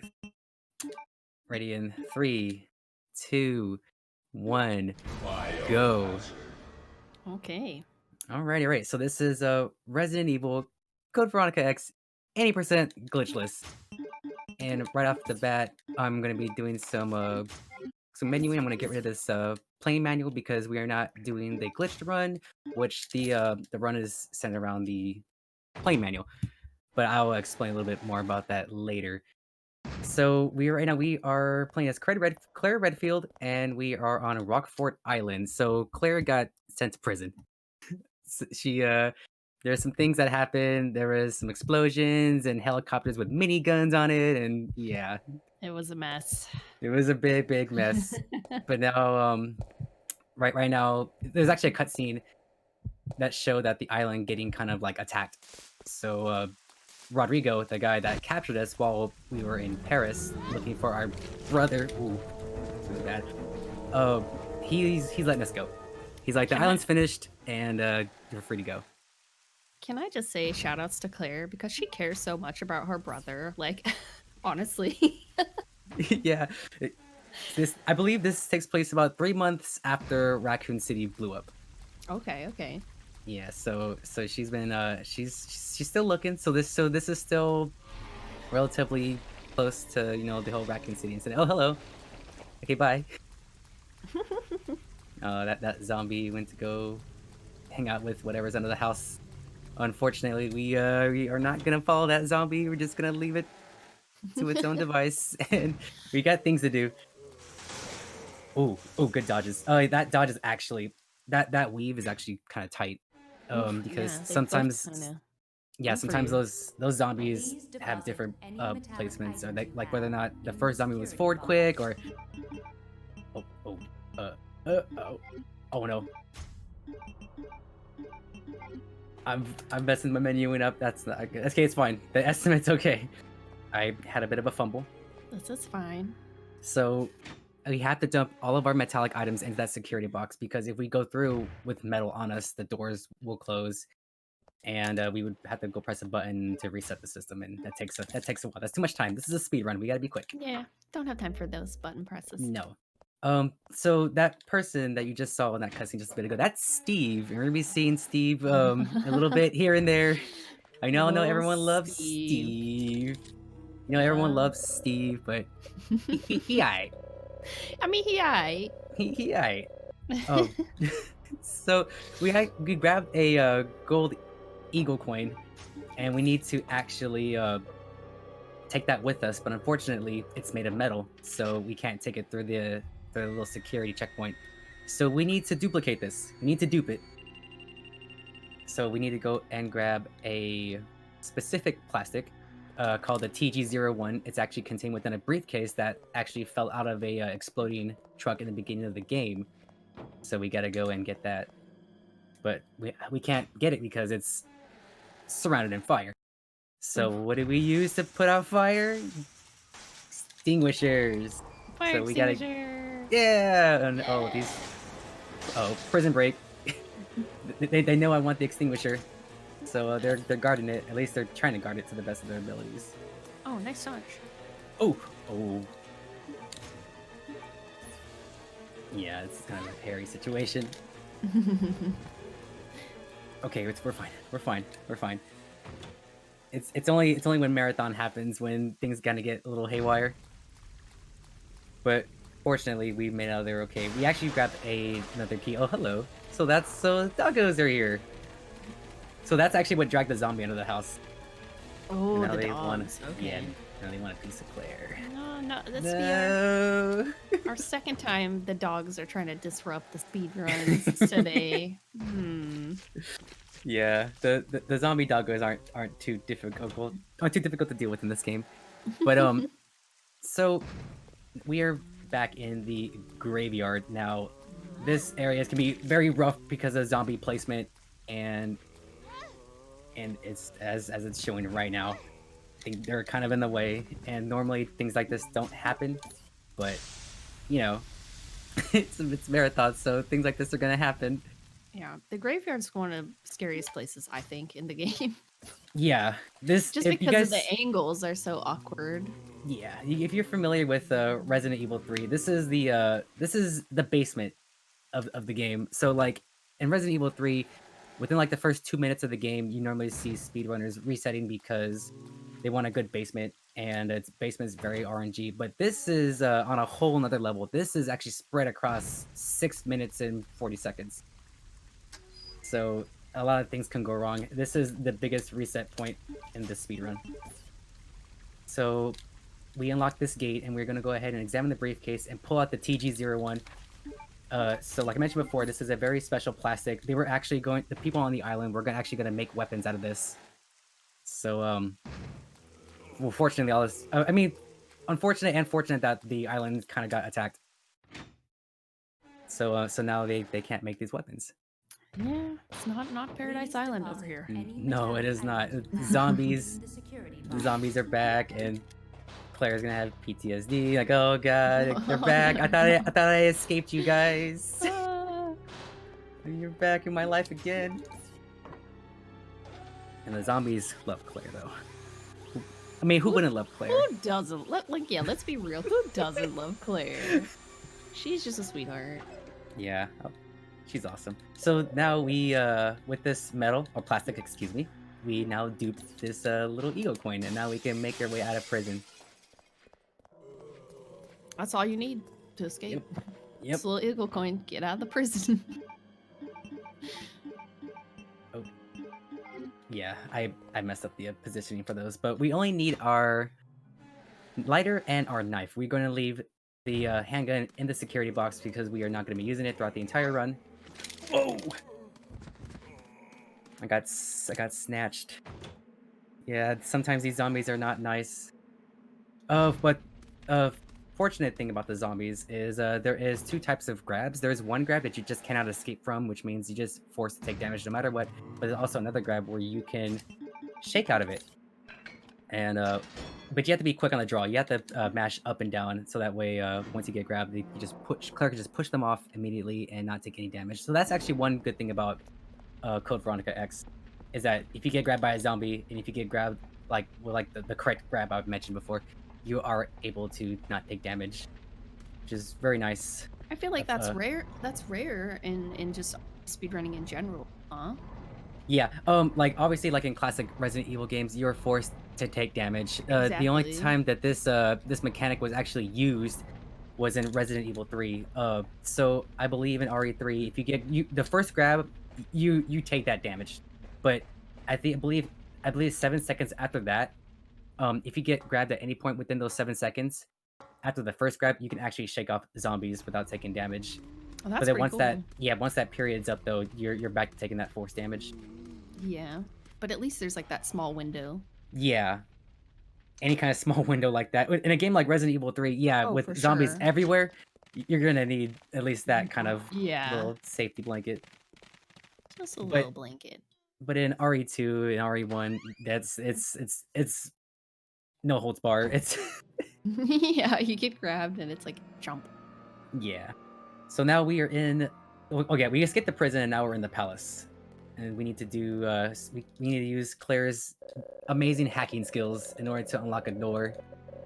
So there is actually a key card that you get on the second floor of this little palace, but we already know the password, and we're just gonna go ahead and unlock this door. And the pass is always the same, I guess. Yes. So this password is static. Oh yeah, all the passwords in this game are static, Okay, cool. or puzzles and passwords and stuff. All right. So we are going to be doing a very tight dodge. We're gonna have to ride the wall and also, unfortunately, get grabbed. But so we're gonna be doing that dodge about 3 times. So it's even though like we may have failed it this time, but we got 2 more attempts at it to get it right.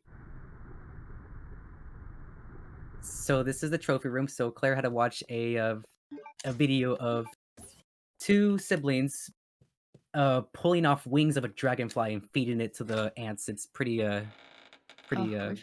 yeah, gruesome. Gruesome. Yeah. Oh, excuse me. So that line I just took is actually a huge gamble because sometimes zombies can just latch onto you and like not lunge at you, just grab you, and it's very RNG based. So And when now you we're gonna say- make our way out of here. Oh, I was just say, so Oh, when okay. you say lines, you mean like the thing that you're taking to avoid? yeah. Yeah. Okay, So okay. if you guys may have heard someone screaming for help, guess who Uh-oh. that is? Oh goodness, here Gotta it go. comes. You gotta go save our boy Steve. He kind of gotten himself into a little trouble. So in that room, What are you there's doing? actually a pair of Lugers that we didn't grab because to avoid getting trapped in there. So we freed Steve, and now Claire asked to take the Lugers because she needs them. But Steve's being like, no, you can't have my Lugers. Like I'll trade you for something fully automatic. And then he just runs off. Make it sound like they're trading candy or something. Yeah. Like, no, you can't have my Luger. No, Get you outta can't here. have this. Yeah, Steve's the biggest meme and I love it. Makes this game Yeah. so good. Oh, Derps, did you start running this game recently? I ran this game 4 years ago. Oh wow, okay. And I recently came back to it and I got a pretty major PB. I'm actually about 3 seconds away from second place. Oh, spin that wheel. No, baby. Spin that wheel. Yeah. Every time that happens, I make that reference and it just is so good. But I ran this game about 4 years ago. I think my average back then was like a 144, 145, but that was world record back then. But then I stopped running it for a while, and then of course that record got beaten, and I'm coming back to it.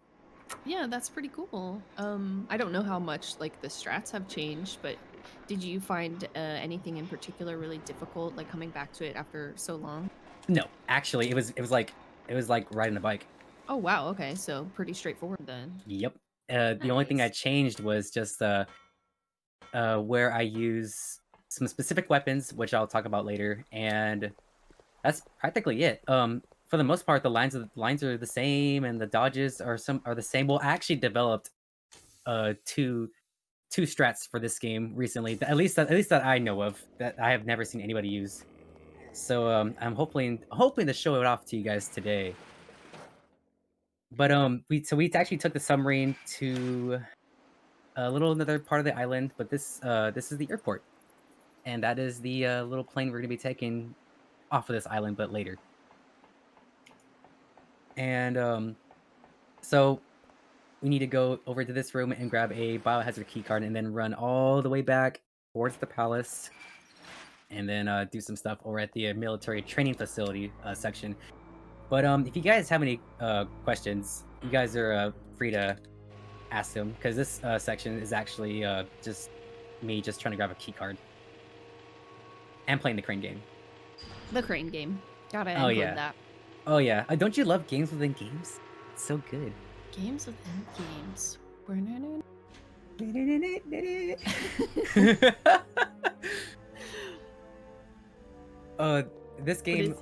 This game actually came out on the Dreamcast, and actually a little story about that.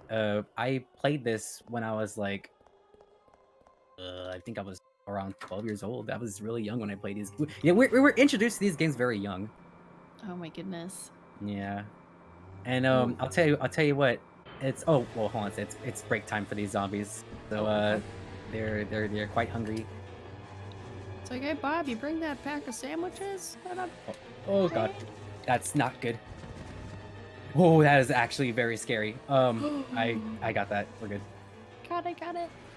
The only crane game that's not rigged, ladies and gentlemen. That is true. Not rigged. Not rigged. Did I grab the key? Oh my god, did I grab the key card? I'm a little worried. Did I? I don't know. I'm afraid to check. Okay, I did. Do you have time? Okay, I was like, do you have time to check? Yeah. It's like one of those moments where like you think you grabbed something, but like you didn't, and then like, Oh. Yeah, we got it. Oh my goodness. Okay, but we are gonna be we're gonna be making our way back over towards the palace, not actually going to the palace, but yeah, if you guys have any questions, feel free to ask them, and I'll do my best to answer within the best of my abilities. But yeah, go ahead, sorry. Well, Derps, I was just kind of curious, like what was your first Resident Evil game? Like you said, you started playing Resident Evil for 12, which is pretty young. Oh, let's see. It just spiraled from the first one, like the very Yeah, first one. 1996. There you Yeah. It was back when yeah, it was 1996. That was the old RE1 classic, which I do speedrun, by the way.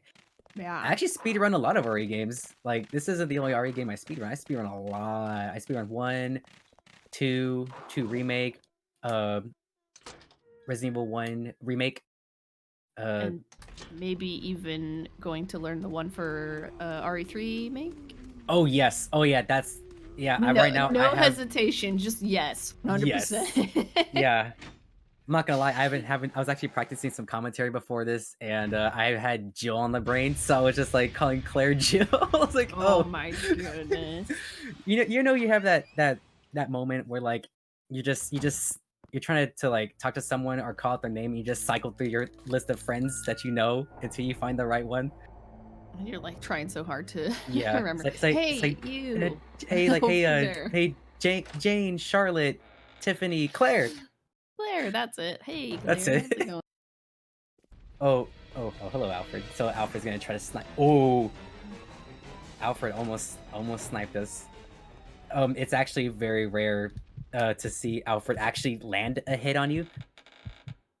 But someone's asking about DIJ. Oh, about DIJ. We were talking about There's this DIJ. the other night. Yep. There's DIJ. Aww. Yeah, little mousey. You guys, no one really thinks about it, but like that mouse actually follows Claire throughout the entire game. It's pretty creepy. I mean, actually, it's like, whoa, mouse, chill. It's a mouse that knows how to read and write. It's like a Ratatouille. Aww. Oh, and here's our little submachine guns that we gotta give to Steve. But they're empty, and you know Steve's gonna want some ammo, so... Ooh, this is actually good RNG for this fight. So this is the Banner Snatcher. It's actually a very stretchy enemy. Yeah, he's like a little Stretch Armstrong. One arm. Yeah, oh, that actually... Oh, I'm on caution. So, Good and bad news. We beat the Bandersnatch, but we are also on caution. So I may have to grab a safety error. Oh, hey, Steve. So we get to play as Steve for about a good 20 seconds. So hope you guys like Steve, because you get him for only 20 seconds. So backing up, Claire actually gets that ammunition for Steve. Well, Steve saves Claire, and Claire gets the ammunition for Steve, and Steve's job is to clear out these zombies, but this is a speed run, so we're kind of just leaving. So there's actually 2 different types of cutscenes that happen when we get to the end of the Steve section. So Steve will call Claire over, and then if you don't kill the zombies, Steve goes, "I thought you needed a workout, so I left some for you." And then the other one where if you actually clear out all the zombies, he's like, "It was dirty work, but this area is now clean." It's like the way the old Steve voice. That was like honestly a really good impression. Well done. I got a lot. I can do a lot of impressions. Derp's just up there all day talking Oh, to yeah. Steve. I When does sometimes Steve cosplay, Derps? you know that actually was supposed to be a thing, but it was actually an incentive I had that was never met, unfortunately. But I was Aw. ready. What? Yeah. Oh, so you have the stuff. You have the cosplay ready. No, I had to buy it all, but I was willing to do it. Yeah. So Derps is willing to do that. Make sure you follow Derps on Twitch, and maybe in the future that can be a thing. I'll do my best Steve Twitch. impersonation for all of you. Twitch.tv/rawderp. Or Raw Steve, rather. Oh my god. And before he changes his whole entire Twitch name. I'm gonna 6 months down the. I'm gonna be 6 months Raw Steve. I believe it. Isn't it 6 months? You can't change your name for like another 6 months. I think it's something like that. Yeah, you have to wait until the 6-month period is over. Yo, Raw Steve incoming. Oh my god. Oh, somebody's gonna create it right now. It's off the table. Oh man. In before like I changed my name and then everyone at GDQ is gonna call me Steve. Oh hey Steve. Hey, instead Steve. of Derps is gonna be Steve. Like, oh. It's like, oh no, what have I done? Just call me by my name, please. Just don't call me Steve. Okay. Okay. So I may have missed some information or missed some very key points. So we actually grabbed a eagle plate out of the deal. What do you call it? A diorama or diorama? What do you call it? I'd call it a diorama. It's like you thought it was a diorama, but it was me, Diorama.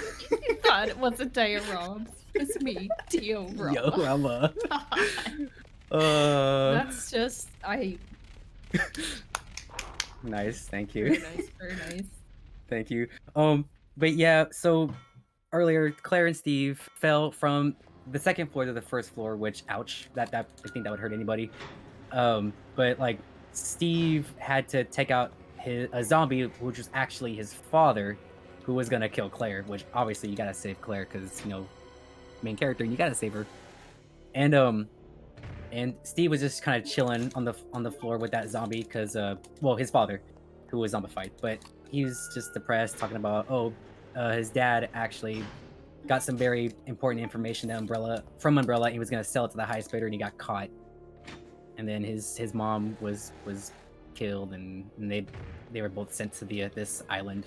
So it's all Dad's fault. So Steve has a chip on his shoulder, and even like if you watch the cutscenes throughout the whole game, even Steve's it's like you'll just end up disappointed if you rely on others. Believe me, I know. I knew. I knew. Yeah, the only person you should rely on is yourself. Yeah. And then at some point, in that same cutscene where Steve's supposed to clear out the zombies, he's like, "See, you can depend on me. I got your back." And then he goes on to be like, "See, these guns are more reliable than any person." Wait a minute. Wait a minute. Hold Wait, on. What's going on? Did you just contradict yourself? So we grab this little crest, and it's a proof. Sorry, there are 3 proofs we need to grab in order to escape the island. We grabbed one of them, and I believe this is the Air Force proof. And right now we are examining this room that has I guess it has like a biohazard alert going on, but we actually shut it off. We're actually going to next. So if you guys heard some heard like an alarm going off earlier when I was traversing around the first floor of this area, that was it. So what happened was a Bandersnatch got into the room and took out a scientist. It's actually a cutscene if you actually visit that room first instead of coming this way. And I believe people called him Mr. Forgetful. I believe it was because like he always forgot the code, so they written the code on the little painting that we just saw earlier that we zoomed in on. So I left this here for you, Mr. Forgetful. There's actually a file. Forgetful? Yeah, there's actually a little file that actually explains it. So I also want to mention that this is the Japanese version of the game. So reason why we played the Japanese version is because faster text scrolling, and you actually take less damage than you would on the American version. If I was playing the American version, I probably would be dead. Oh, and here's our little friend. This is called an albinoid. This is a salamander that was injected with the T virus. Oh. And I don't remember this. no, it's going off on a little adventure. Oh, and they have lightning powers too. I mean, okay. Oh, and there are many of them. Yes, Goodness. there is a lot. But unfortunately, this is the only time we get to see those little albinoids or blockas for the speedrun. But that little albinoid that left on his own little adventure, we will see again later. He'll be back. But for now, it decides to go off on its own merry way. And now this room is sealed off forever. I mean, no reason to go back, so good stuff. But we did grab a bowgun in that room, which is actually another very important weapon. So the two very important weapons, the grenade launcher and the bowgun, which is required for this run.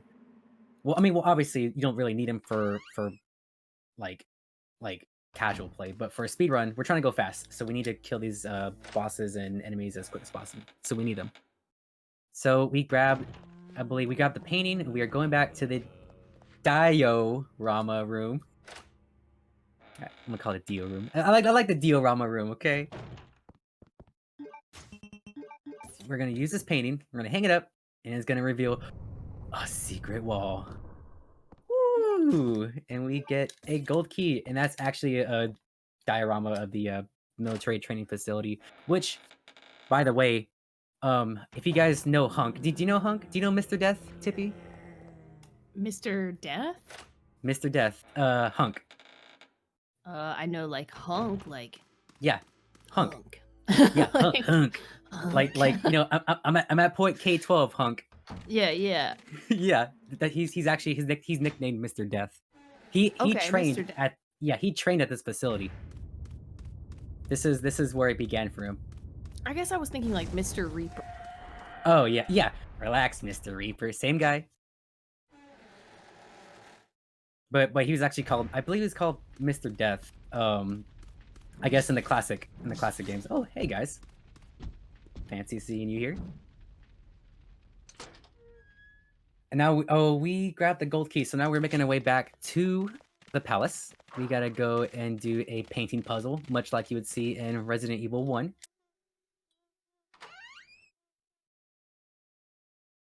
So we go back in the house. And we have one more attempt at that dodge that I failed once before, but actually got the second one. So we're 50-50 right now. Could we be 60-33?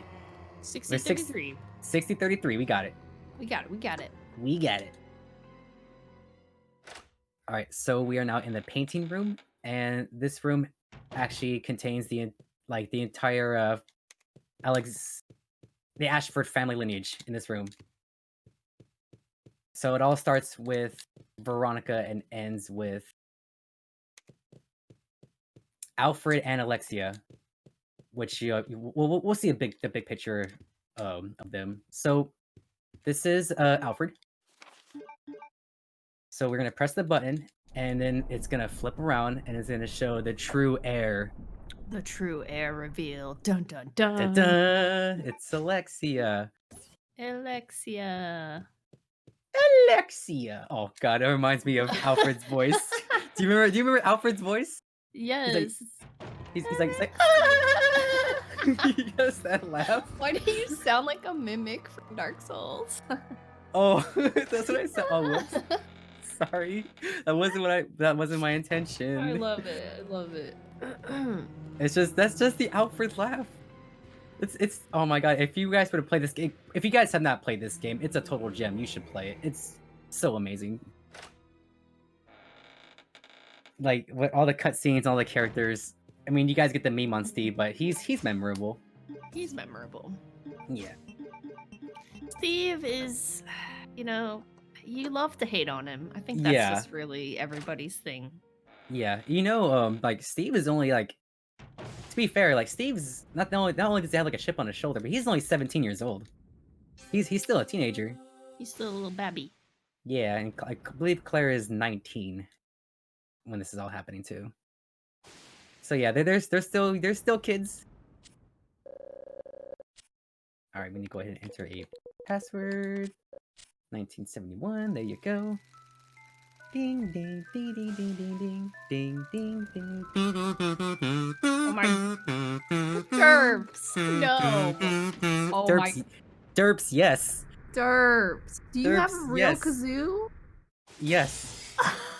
You do not. I've had a kazoo for months, Oh for my God. years. I'm not called Derps for nothing. Oh my god. I'm gonna have to mute myself. Oh yes. Okay, I may have regained a little bit of... Did you get it all out? Don't worry. Okay. There's more to come. I'm not crying, you're crying. That was very unexpected, what can I say? Oh man, you should hear my I use a kazoo all the time when I play RE1. Because when the boulder happens, I just play the Indiana Jones theme. I just go in like, oh, time to pay tribute. No. Yeah, I do it all the time. Might as well just finish the rest of it.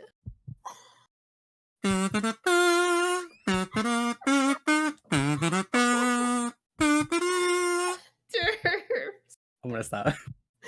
Okay. I need my commentator. Professional stream. We are. Yup. Games Done Professional. Quick. Games Done Quick hotfix, ladies and gentlemen. Oh Thank God. you so much. Thank you so much for being here for the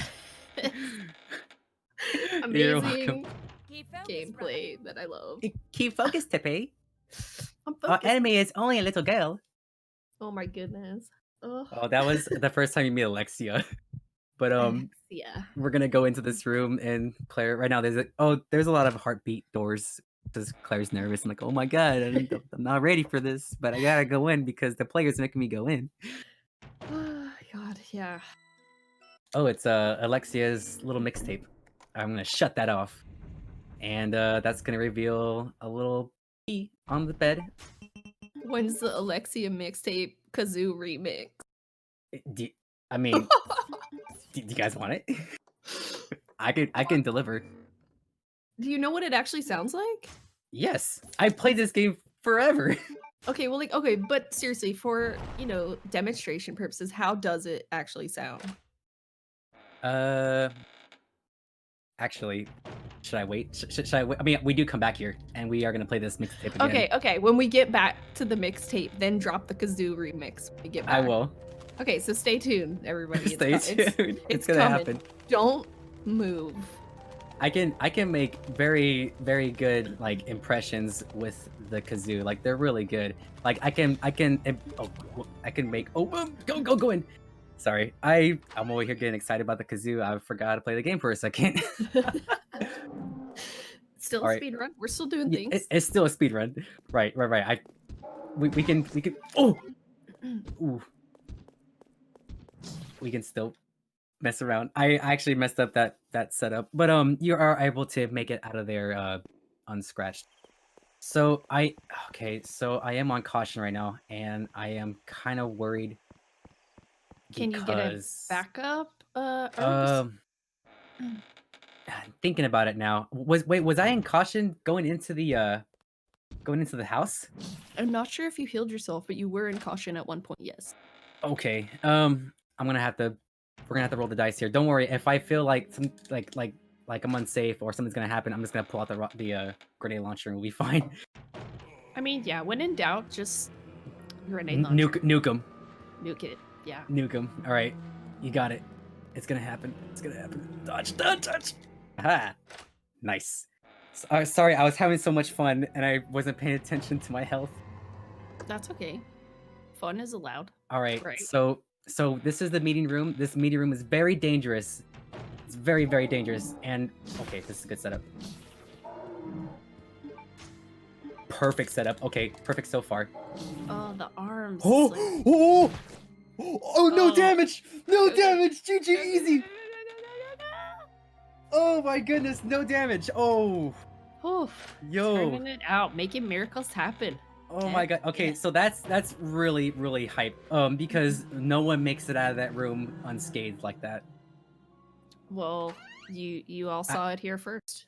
Oh. Raw Derps, ladies and gents. So okay, so I got word for nothing, but I was The legend. I'm not gonna lie though, I was a little nervous because I know exactly how that room can turn out because that banner snatcher can actually attack you early and that can ruin the setup for you. Because it's pure RNG that I got that room like that. But anywho, so remember how I said we were done with prison? Well, we got to go back to prison. we didn't serve out our sentence. But I no, mean- we got stuff to do though over there, so it's fine. We got to go and get a piano roll from Prison Mike. I'm not sure if you guys are familiar with Prison Mike. He wheels and deals in the piano roll. Yeah, he's like it's like Prison Mike got sent to this island. It's like, what did Prison Mike do? Well, he stole and he robbed and he kidnapped the president's son for ransom. He never got caught neither. So He how'd wasn't you end up in prison? always prison Mike. And How did he end up in prison? it's like that's the thing. Oh. Whoa. That's like- quite a heinous crime. Yeah, he they said he robbed and he stole and he kidnapped the president's son for ransom. And he never got caught neither, by the way. The kazoo crimes. Oh. Yeah. Oh my, yeah. What was I saying before? I got distracted at the house because I was gonna do a kazoo impression, but I forgot it was I had to do some things real quick, but I can do it right here. So I can do a good good impersonation of Claire getting hit by a zombie. I could do an impression of Chris getting hit by a hunter. Oh my goodness. Practically the same sound, but trust me, it's very different. We are perfectly sane. No worries. No worries. Oh, hello. It is this is the doctor. He's on lunch, but I think he may have taken quite an interest. Oh. Oh. Oh. Oh. Okay, so I may have fumbled it. Oh. I may have fumbled that. So that shot was actually supposed to take one shot, but I may have missed the shot. So, but it's okay because there is backup ammo, and ooh, that made me that made me a little nervous now because again it's gonna take an extra 10 seconds to grab spare ammo. So for world record, this run is actually very tight ammo wise. Every shot has a purpose, but I may have failed that shot, but it's okay. So catching up, we are now going to take this. So we now have a melee weapon. We now have a sword. Now, Nice. unfortunately, we can't use. Oh, can't Yeah. use it. I know. Wouldn't it be awesome to see Claire rock a sword? Museum only. But Yeah. It would be cool to see Clara rock a sword. Yeah. I would get And that. just and then see Claire do rolls and and then use Estus Flask. Yeah. All right, so we're gonna put that sword back into this little Iron Maiden, and here's Prison Mike. Oh, Prison Mike. Prison Mike's blocking the. Prison Mike's blocking the.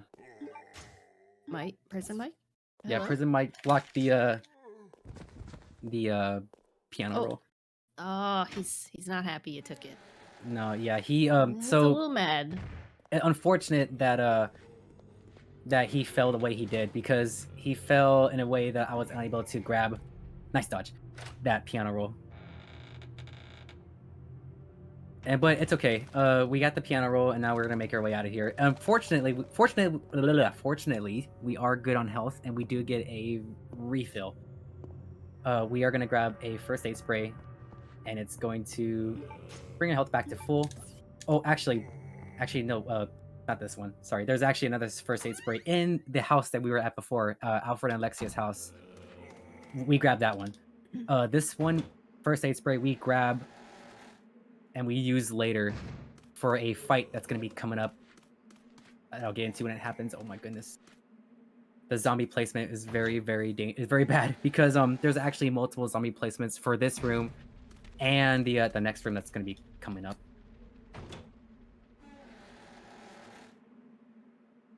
And okay, we're good. So yeah, this prison section is very terrible. But we're having fun though. And we're having fun, guys. I know I'm having fun. We're doing it. We're still hanging out on this island. I mean, oh yeah, we're still going. we're still going. I'm waiting for the aquarium middle section. Oh yeah, that's gonna be coming up very soon. I actually kinda really wish... love the music in that room and the ambient sounds. It's really cool. Yeah. It's just random fish. I think there's like what, 2 fish just chilling in that tank. Just swimming. Just keep swimming. Just keep swimming. Just keep swimming, swimming, swimming. What do? We No. Yes. Not like this. Greetings. Hello, Wesker. Wesker says greetings. Greetings. Oh yeah, so Wesker actually was the one that attacked the island. Yeah, he came looking for a virus. It's actually the T Veronica virus. And obviously we'll get more into that later on down the road, but that's basically why he's here. And to use Claire as bait for Chris. Oof. So earlier, oh my goodness, my health's at deep caution. Oh, we are 1 click away from danger. But fortunately, we do have a fast, so it was not so bad if I were to get hit. But I would prefer not to get hit. That would be nice. So please, Bandersnatcher, be nice to me when I get up to that point. Which is gonna be the next room after the save. So, it's so much information is missed when you skip cutscenes. But the second time you meet Steve, when he's at the computer, he's actually looking up Chris Redfield because he's being monitored by Umbrella. Oh. Okay, we're good. That made me scared. And Claire sent an email to Leon to let Chris know that he's being monitored and to come save her. Obviously, it's when it's in the cutscene. Oh, dodge. Good dodge. This room's pretty hype. Oh, nice dodges. Oh, got him. Nah, that room is actually pretty hype to get. Oh, and the Bandersnatchers are back. You thought they were gone, but they have returned. Just like the diorama. It's like the diorama. Oh, the zombies are in this house now. It's no longer bats. No bats.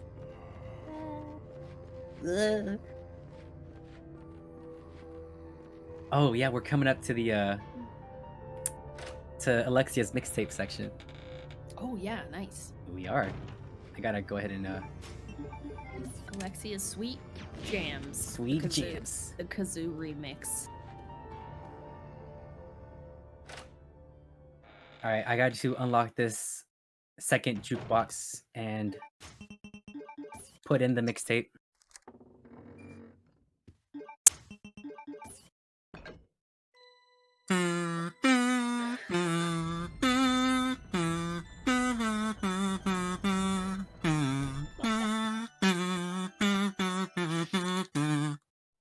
Don't worry, there's more. There's actually you actually hear this this theme a lot. Trust me. I believe you. I do. Oh, you hear it a lot. I'm like, ugh, just here we go again. Bust out the kazoo. It's like, oh, kazoo time, guys. It's happening. All right, so we grab this dragonfly only to rip its wings off, just like in that video.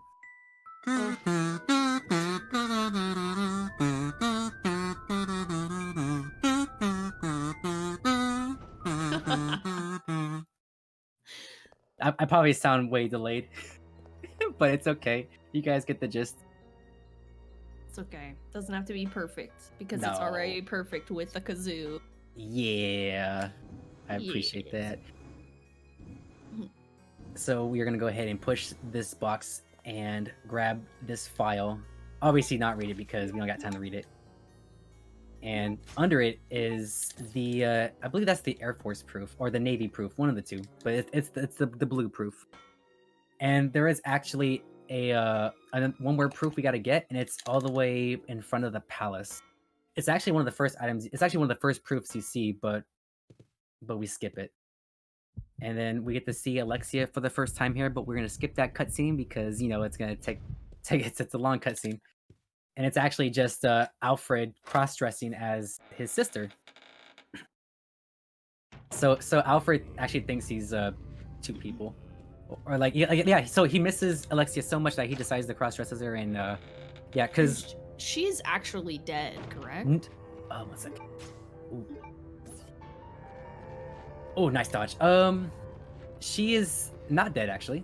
Oh, she's not dead. Okay. No, she's not. I guess I just don't really remember her specifically, but more so is Alfred dressed as her. Oh no. Oh. Oh, caution. No, that zombie's on the stairs. That is the worst RNG to happen. They didn't like the kazoo. That was actually very bad. I mean, aside from the stuff that's happened already, that's kind of like the icing on the cake. If that happens in your run, that's just a reset. Unfortunately. Yeah. But as I was saying before, Alfred and Alexia, like it's not just about them. Like it's not just a story about two rich kids. Like there's some pretty interesting stuff that happened to them. So they were actually experiments since the day they were born. Their dad, I believe, got the progenitor virus, and also like some strands of Veronica's DNA, and put it into like I think it was a surrogate mother. Is that correct to say? Yeah. Yeah, and then to birth these two twins. So Alfred actually has above average intelligence, but Alexia is practically 400 IQ genius. Oh, and wow. And she is the heir of the Ashford family. And so I guess I'm trying to remember the lore because the lore kind of escapes me at the moment. That's okay. I mean, I'm trying to remember. Okay. But most people when they speedrun a game, I think don't even know the lore for the game. Yeah. So you've already shared quite a bit about Veronica. Yeah, you hear that, chat? We gotta get to that airport. We gotta get out of here. Gotta get it. We gotta get it. So he has to spin that wheel. So I guess to try to brush up on the story a little bit. I guess I'll give you the TLDR. So Alexander, their dad, pretty much was trying to pretty much revive the Ashford family lineage, and it went wrong because I guess no, Alfred and Alexia know that they were experiments from the beginning, and then they decide to get back at Dad, and then their dad's gone because of it. And I believe she decided to use whoa, wrong way. She decided to use I guess a virus on herself. Oh my goodness, I can't even think right now. I'm so sorry. This always happens. If I try to think about something, I'll start messing stuff up, and I hate doing that. That's okay.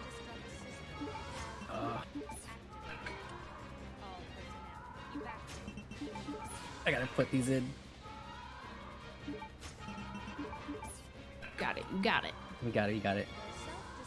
I don't think I've ever messed up this bad in the speedrun, to be real honest with you guys. It's because we are just being so silly. Yeah, today. we're being really silly and chill, and chill. And the run's suffering for it. Sorry. Trying to start off the week, laughing. You know.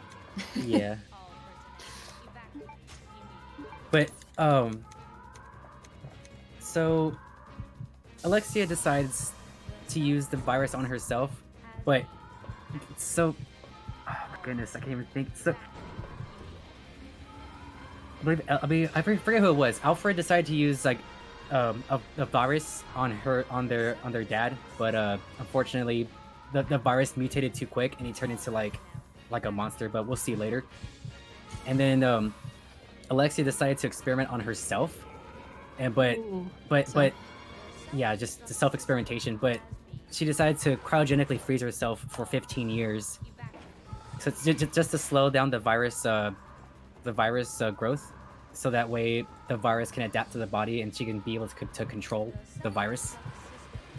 Which, of course, she succeeds.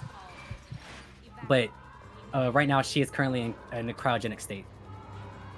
Okay, so she's alive, but kind of chilling. She's gone the way of Fry from Futurama. Yeah. Alright, so we need to raise the bridge in order to escape the island because, well, obviously the place is exploding. And we need to raise the bridge so that we can get out of here. Like, honestly, one thing I really do kind of love about CBX is that I just really like this whole setting, like the island and like the castle and like all this stuff. I don't know, like other Resident Evil games is like a little too real, but this seems almost kind of like fantasy RE game a bit to me. Oh yeah, and to top it off, like the soundtrack is amazing. It's mix of action and horror. Oh, for sure. It's amazing. I do recommend this game if you like Resident Evil, haven't played through this one because maybe it's like a little off. It's not a number. it is a good one. Yeah, it's actually it's part of the lore. So even though it doesn't have a number on it, even though it says it's not like a mainstream Resident Evil, it actually is. Yeah, I think this, like, some people don't think of it when they're thinking of Resident Evil games. It's like easy to count out Code Veronica X, but yeah, I think most people actually started with 4. Yeah, like a lot of people start off with Resident Evil 4. Because when I ask people, hey, what do you think of Resident Evil? Like, oh, I love the games. I mainly like started with like 4 and okay, yeah, like a lot of people play with 4 because Resident Evil 4 is one of those games where like you don't need to know past Resident Evil games to play. Yeah, like I think too, it probably depends on like what's popular at the time when you're getting into the series. Like if RE popular at the time, you're thinking, oh well, we'll just play that first because And same actually, I started with Resident Evil 5. My first experience game was with Steroids Chris. Oh really? Yes. Oh wow! Ironically enough, so I shouldn't say that. Very buff Chris. Very buff. No, we get you. You started with the Boulder Puncher. And then what was like the next Resident Evil game after that? Did you play like any of the classics? I played Remake, the Resident Evil Remake, and so then I was very confused because I was like, well, Chris is very different now. But hey, people change. Like, that's okay. Yeah. Huh. Okay, I may have gotten smacked, but that's okay. The that tyrant's taking a dirt nap. Oh, by the way, you guys should thank Hunk because Hunk delivered that monstrosity to the island. Nice. I honestly love that like Hunk is a thing in this. It's Yeah, really cool. yeah. Hunk does some stuff in the background. You got me wanting to do the Hunk speed runs now. Oh, speaking of those speedruns, how you should really get back. Well, not only get back into that, but like get back into the what was it, mochi runs? Yeah, so in RE2 remake, there's it's kind of like Hunk basically, but it's with all of the little tofu and like I call them tofu and the tofu cousins. There's like mochi and flan. Yeah, it was fun, and now I could maybe run it in 20 FPS. The knife strats. Nice. Yeah, we'll see though. Are you excited to play RE3 remake? You know, I do want to play it. I think right now the game themes are hitting a little too close to home, so I've put Oh it yeah, off. yeah. Yeah, I put it off just temporarily, but people have been saying it's a really great game, so I'm definitely gonna check it out. Yeah, it's a really fantastic game. I know a lot of people kind of compare, like when you play games like remakes of games, people compare them to the original, and honestly, you really shouldn't, because remember, Yeah. it is a reimagining of the game, and I try to think of it that way, but like honestly, Resident Evil 2 is my favorite, and I was pretty happy with the remake of it. So yeah. Didn't you also speedrun Leon B?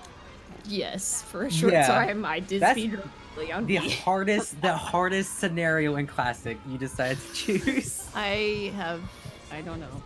I Oh like my to goodness. torture myself, I guess. And some No. of those dodges were very difficult. Oh yeah.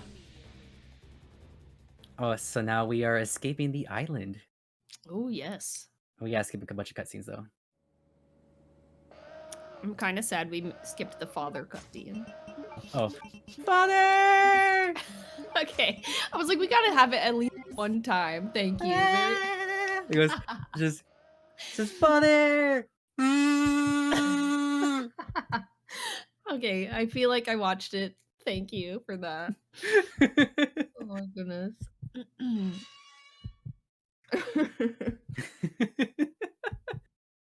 All right, I gotta take this part a little seriously because I'm actually short some ammo.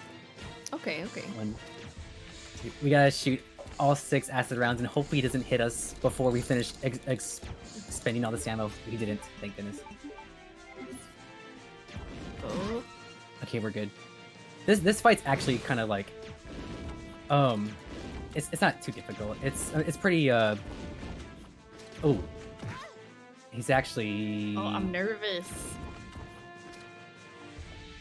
Oh, okay, we're good. He's getting too close. We're good. We're good. Good. Off he goes. Oh, and DIJ's actually hiding in the upper left corner. I'm not sure if you guys see the little rat up there, like for a short second. But yeah, that plane tyrant gets shot into the chopper, the helicopter, and we gotta battle it and then send it flying. We pretty much yeet the tyrant out of there. Yeet. But we are actually in pretty good standing. We are in caution, but that's typical of the glitchless run. So we're getting into kind of like, I would say, phase 2 of the game. Yes, this is actually yeah. This is disc 2. Oh, and mon. Oh, it is God. actually disc 2.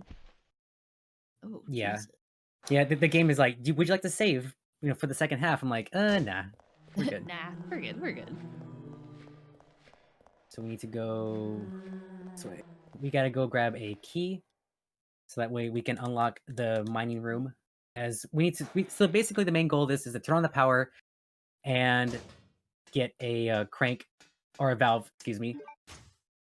Reshaped, so that way we can turn off some gas. That's gonna happen later, but obviously I'll explain a little more of that when we get into it. But we grab the key, and we need to go into a room that can possibly get me poisoned, because we gotta deal with spiders. Ooh, spiders, no thank you. Yeah. I saw one today and it escaped. Oh no! It's probably lurking around right now. It's doing the spider lurk. Uh-oh. Oh, we're good. That being said, maybe I should turn a light on. It's very dark in here. Yeah. No, those spiders are wily ones. But remember though, that spider is more scared of you than you are of it. As they say. Yeah, that's probably true. Remember, you're a giant compared to the spider. I am. Giant Tippy. I can imagine giant Tippy with like a deeper voice and be like, "Hey, it me." It's me. B545. Oh my god, please don't click that. It me, Tippy. Yo, it me. Tippy Angie. No talk me Angie. Me every day. Straight up. No talk me Angie. Okay, we flipped the power switch and now we're getting the gens running. The gens. Okay. Oh. The dogs are being very not cooperative today. This is actually the first time that's actually happened like that. They look like they're just circling. Yeah, they were, but like the second dog actually, I guess, got up late, so it kind of hung around a spot where I needed to pass through.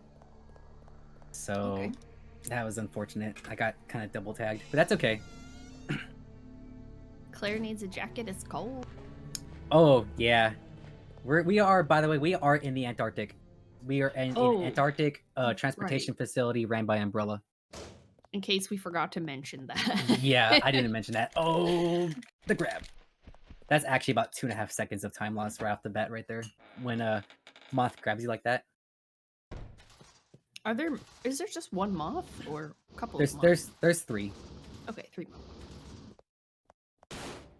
Oh, hello. There is our little Ratatouille friend. Good old DIJ. Oh my god, he just like jumped out of the locker like, sup? It's like, peekaboo. It's like, it's me, DIJ. It me. It me. Just, every time I hear it me, it just reminds me of you. I am, yes. That was, by the way, that was Nosferatu. He come to say hi. He's like, hey, it me too. I actually watched Dracula recently. Oh yeah?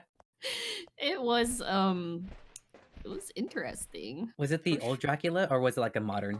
It was the one with Keanu Reeves and Ryder and Gary Oldman in it. Oh, I don't think I've seen that. I gotta watch it though. Yeah, Keanu Reeves does like some British accent, but it kind of sounds like California British. It's pretty entertaining for the first half of the movie. Oh man, dude, I need to brush up on movies. It has been so long since I've seen a movie, like any kind of movie, because of like you're working and streaming and you need to sleep. I know. All your time is just taken up.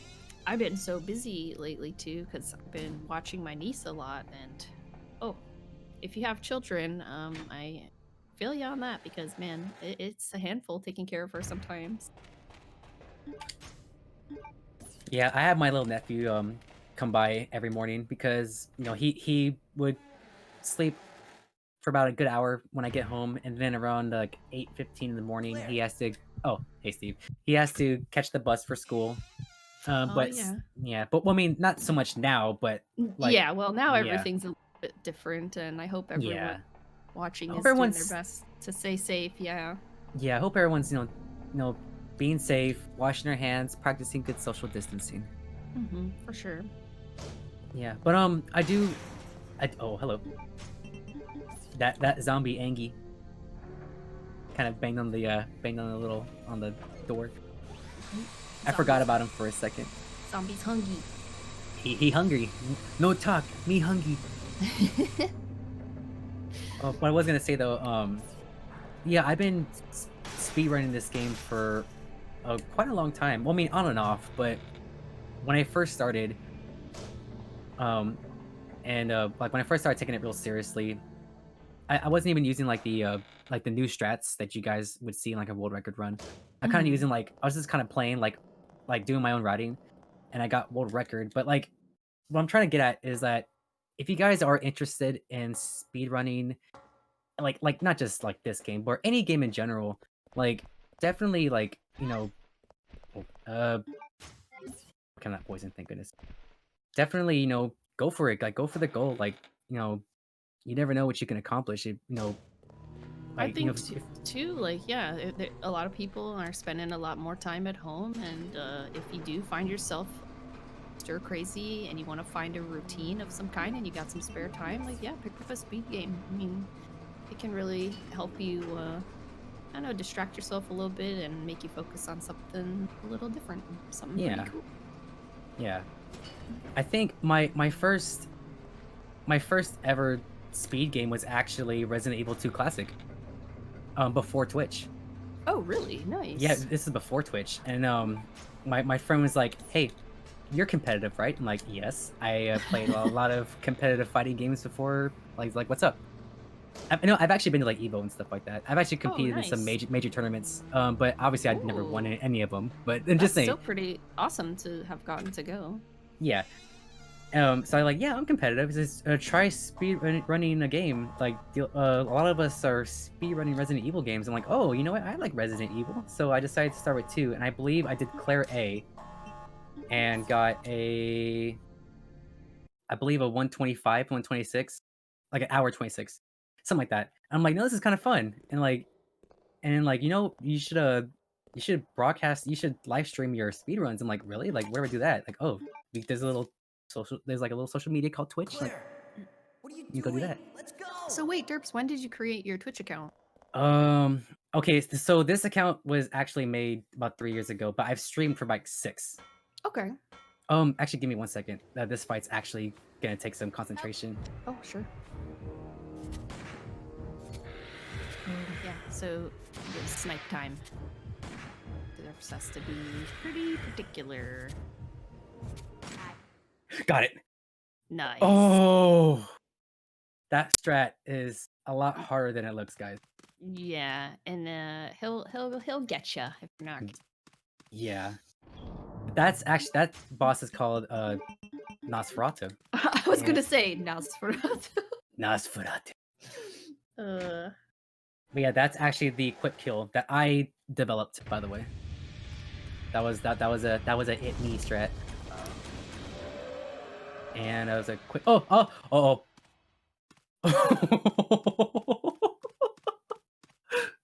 I glitched out for a second. Oh, you're okay. You're okay. Walk it off. Walk it off. I was behind the gulp worm, and Chris was going crazy. Oh man, I'm glad the game fixed itself though. Okay, but anyway, what was I saying? Oh yeah, speedrunning. So my first like real serious competitive speed game on Twitch was Resident Evil 1 Remake HD Remaster for Steam.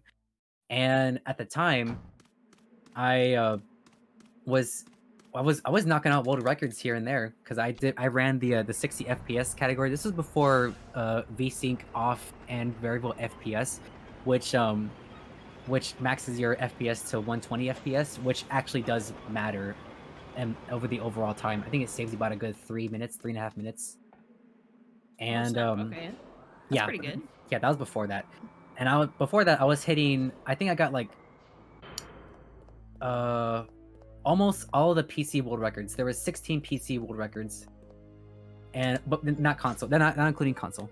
But then I stopped running the game, and then Pessimism took over. Oh, if you guys don't know Pessimism, he has every single world record for Resident Evil HD Remaster, console and PC, and I believe he also has world records for Resident Evil 0, all PC and console. See, he's been grinding like crazy. He's a mad lad.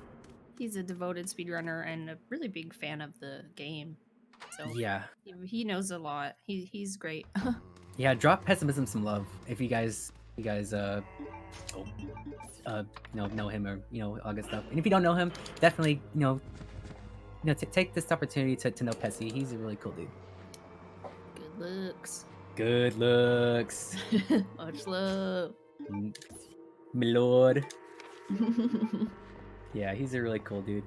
But yeah, back, but like as I mentioned before, back in the day, I was like grinding super hard. I was I was fresh and I was killing it. So like, like if you really want something, like if you really want to reach, that pinnacle of gameplay, just practice and just work on your strats, and it's gonna take a lot of resets. You're probably gonna be banging your head against the wall trying to do something that's like frame perfect and stuff like that. But you know what? Just keep up the grind, and you never know what you can accomplish. As long as you put your heart and mind into it. Yeah, but I mean, it can be fun too. I think Oh yeah, sometimes it's easy to get like caught up in times and records, and speedrunning will make you crazy sometimes. yes, But I agree. I every couldn't agree. I couldn't agree more. yeah, everything in moderation. Because while I do love speedrunning, I've been there. I've been that Me too.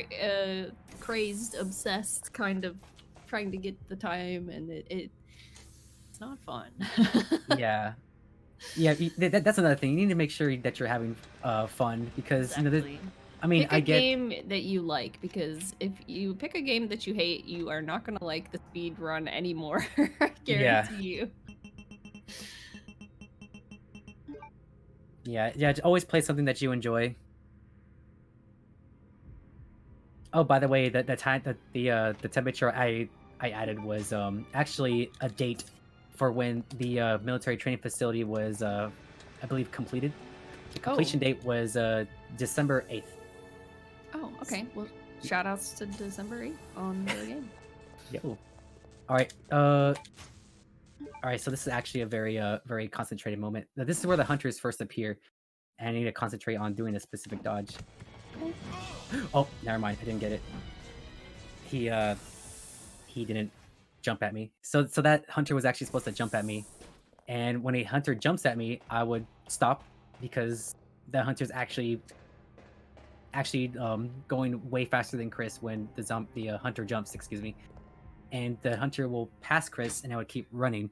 But I think I may have stopped short, so the hunter just went for a swipe instead of the jump, which isn't really bad. A swipe is better than a jump attack any day. Hunters. Yeah, hunters are actually one of the most ferocious enemies in, like, CBX hunters in particular. It was actually one of the most ferocious enemies in the entire series, because these hunters you can't really escape from. You have to dodge them, or you have to shoot them. But for obviously in the speedrun, we have ways of getting around them.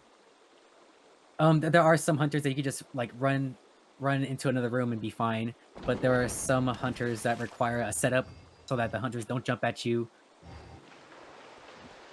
And it's actually it's not as it's not as difficult as like I try to make it out to be. It's actually pretty easy. But that's because I have many hours and stuff. Because Chris is taking charge. Oh yeah, Chris is a tank. Chris is a tank. He is a tank. Well, actually, not in this game. I think he has the same amount of health as Claire. Oh yeah, okay. I know in Resident Evil 1 Classic, he has way more health than Jill. Yeah.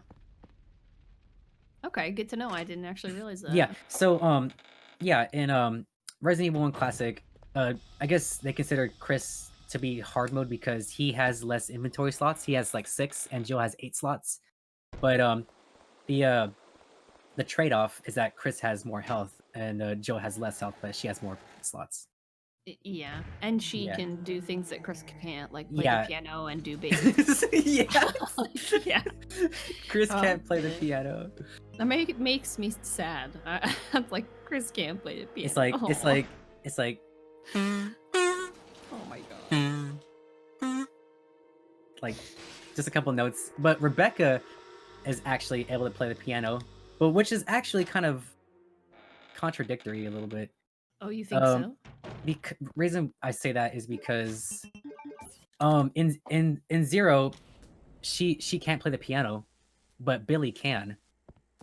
And but I haven't played Zero actually, so I'm not Oh. sure who Billy is. oh, okay. Okay, then I won't spoil it for you if you haven't played. You can spoil it Oh, if okay. chat's okay with it. Cover your ears. We're talking about RE0. Spoilers. Spoiler alert. All right. So I got a key, and that's actually the turntable key. So I gotta go back to the basement. Yeah, Billy Cohen is actually a Marine that was charged with killing, I believe, was it 12 people or something like that? Pretty much a squad of people. Ooh, And okay. but actually he's actually not a bad guy. He was actually framed. His leader Oh. his leader took out the squad and he got framed for it. And oh yeah, by the way, Chris just saw Wesker, and Wesker, beat up Chris a little bit, but Chris is alright. Chris alright. Oh, I keep forgetting that I don't have to go into the menu for this particular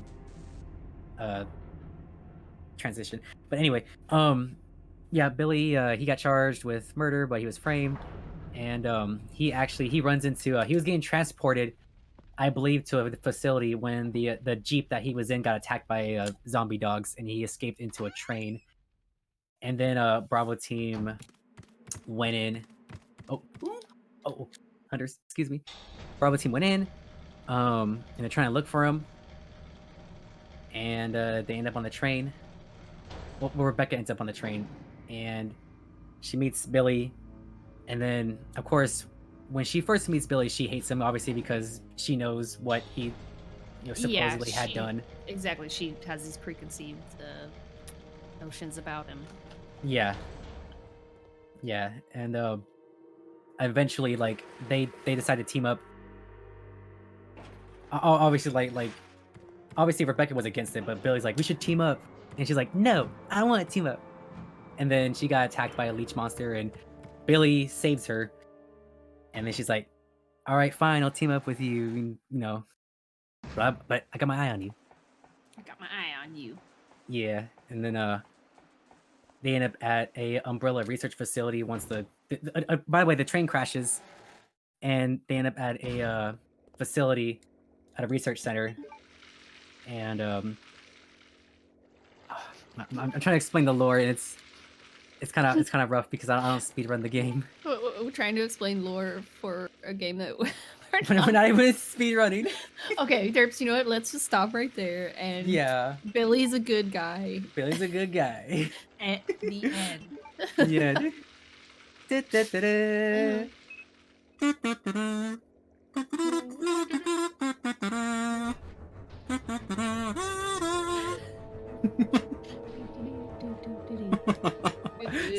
Sorry. You know I like The Price is Right. Stop it. Oh, I know. I love it too.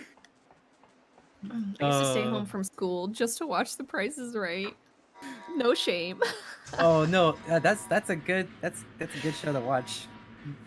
Especially when you see contestants one-upping other contestants by like $1, oh, 101. Like, oh really? Yeah, like, okay, come on. What, $1? Like, what are you doing? And then the other guy's like 99 cents. Like, oh, oh, that's a small window for the dollar. Hope they nailed it. Hope they got it. Oh.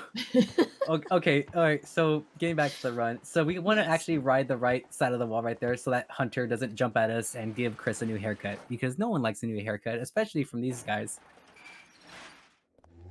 Yeah, the jump attack does so much damage. It's like it's just don't get hit. It's not worth it. Is this a speedrun or a podcast? I mean, I'm starting to wonder that myself. Apparently, we need to start a podcast, Derps. Jeez. We do. I would be down. The Kazoo cast, and it's literally just you the whole time. Oh no! I would need a co-commentator for that. It can't be just me. Goodness. But considering how this run's going right now with all the RNG that happened so far, it's practically a podcast. But I promise you, I am doing my best. Shout outs to this room because it's my fave. Oh yeah, it's the aquarium. Aquarium room. Little fishes. Oh. that hunter's just like, all right, I'm gonna let you go. Hi, you That- can pass just this one time. Yeah, that hunter actually is pure RNG. It can actually swipe at me, but most of the time it would miss. However, there are some rare instances where it does hit. Like that hunter does hit you, and it boggles my mind. Like why you hit me only like 10% of the time? Like the other 90% of the time you're never a problem. But anywho, we are making our way out of here. We actually came for the proofs because we need them to bring them to the diorama room. And now we actually are introduced to a new enemy called a sweeper. So so we've seen those little green hunters before, but now they're actually purple. And those purple hunters can poison you. And that's not fun. They're getting poisoned is for at this time of the run, it's actually not that good because there is no herbs, kind of blue herbs along the way, at least in the speed run, and we don't want to be having to stop any more than we have to. I was like, why you hit me only 10% of the time? So for the fear factor. Oh my goodness, sorry, you reminded me of a show. I think it's called Fear Factor. Fear factor with was it Joe Rogan? No, I'm thinking of Scare Tactics. Never mind. But yeah, I think there was a show called Fear Factor too. Yeah, it was. Yeah, there was Is that the one where they had to like eat all the weird stuff? Like oh really? Oh, I don't know. Like they reveal like spiders in a cage. It's like for $10,000. Spider. eat this spider. Eat this cockroach that everyone else has eaten in the past 3 seasons. No. Okay, Richard has confirmed that it is Fear Factor with Joe Rogan. Thank you, Okay. Richard. Yo, shout outs to Richard. Shout outs to Richard. Actually, he's been running tech all day, and Richard does tech for every time capsule. So let's put some love in the chat for Richard. Yo, Richard. Yo, making the dream happen. Making the dream happen. Oh, okay, good RNG. We're good. Whew. So we were actually in that room to grab a chemical known as a Clement. There was another room I was in earlier. There was another room I was in earlier that we know I had to adjust the temperature. I had to be in there to grab. Yeah, I had to grab the Clement Sigma from that room, and I think we just grabbed the Clement Alpha. Now that is actually creates a solvent, which I believe does helps us to remove a halberd off the eagle plate that we actually saw in a cutscene earlier get dropped into the sewer. It was like hi and then bye. So we gotta go and get that. I have to tell all of you that Richard actually posted like a little gif of something that the contestants on Fear Factor had to eat, and it was like a bunch of roaches, and he says, okay, I have to delete that because I just don't want to look at it. Yeah, pretty gross stuff. Oh man. All right, so we input the 3 proofs, and it moves the diorama out of the way and into a I guess like a bridge section that was supposed to be created for only Alfred and Alexia to use. Workers made that bridge, and I believe they were executed because they weren't supposed to know about it. Yeah. Oh, so they just that's horrible. Yeah. The Ashfords are not very nice. Oh no, there's the eagle plate, and there is actually our friend that we saw earlier. Only hours later, he is now bigger, and it's pretty much the evolved. Oh yeah, Albinoid. Big boy now. Yeah, he a big boy. He all grown up. He been to college. He's a hardened criminal at this point.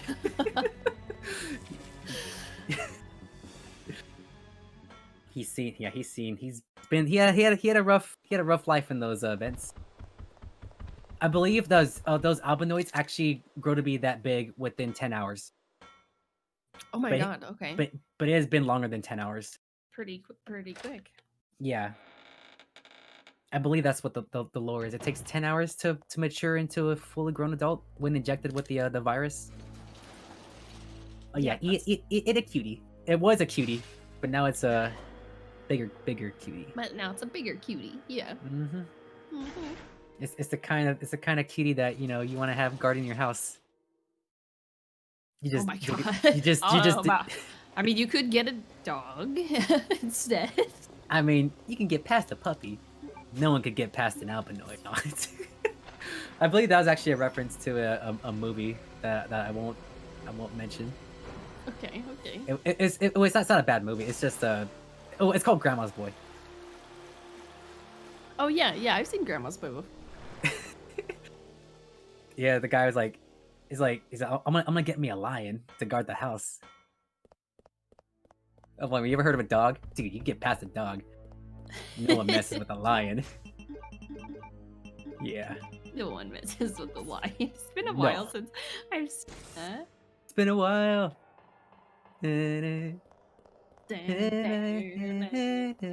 Hold on. Yeah. Hold on. Oh god.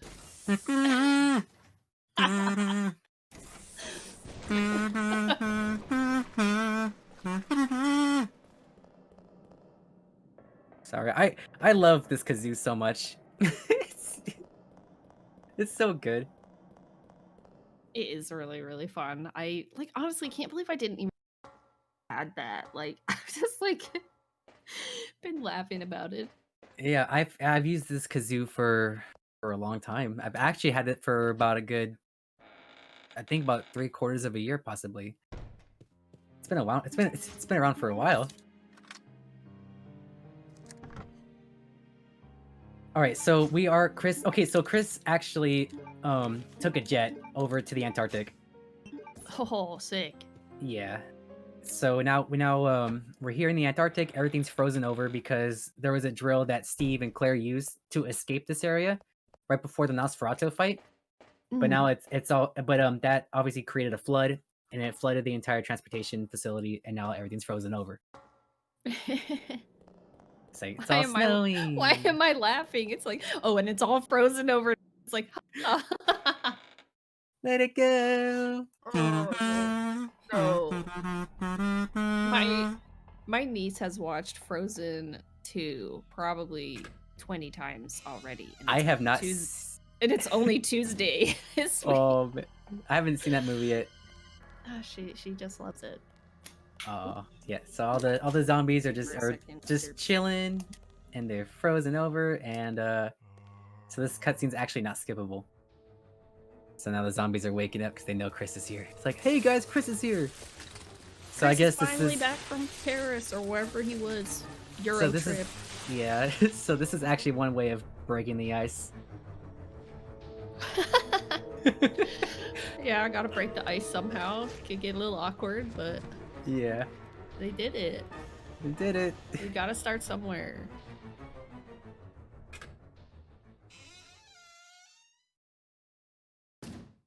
All right, so we mainly went to that room to re-grab the valve that Claire used, and we do need it to turn on the power in another area. Well, turn it on and turn off.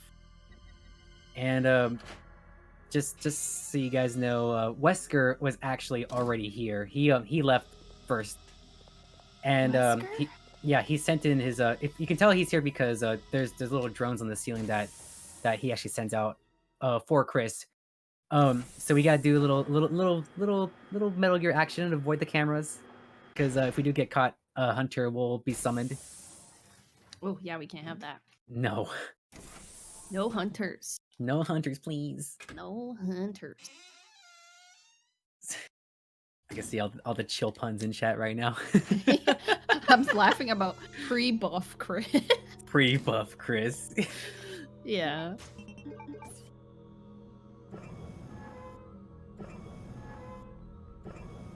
I wonder if we're gonna have enough time to watch Chris get his butt kicked at the end. Do you think so or no? Oh, sure, please. Yes, let's. Spinnies. Alright, so the power's on, and we need to do a couple of things. Oh, hello, zombies. Alright, one at a time. Take a number. Yeah, get in line. What the heck are you doing? That's actually a throwback to something I won't mention to you, but it's from a game. What I just said. Okay. I'm sure chat knows. Oh, I'm not sure if I do know. Oh yeah, see that's the tiger from RE1. It's like yes the Hey,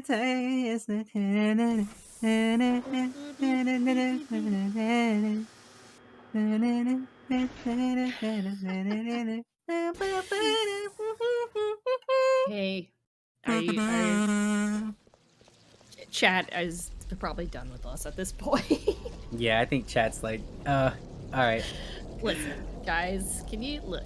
You know, there's only a couple of minutes left. Right? Can you tone it down? Yeah. Yeah. This Sorry, is supposed to be can't. this is supposed to be a chill run, and This you're over is our here lives having now. fun. This is just how it is.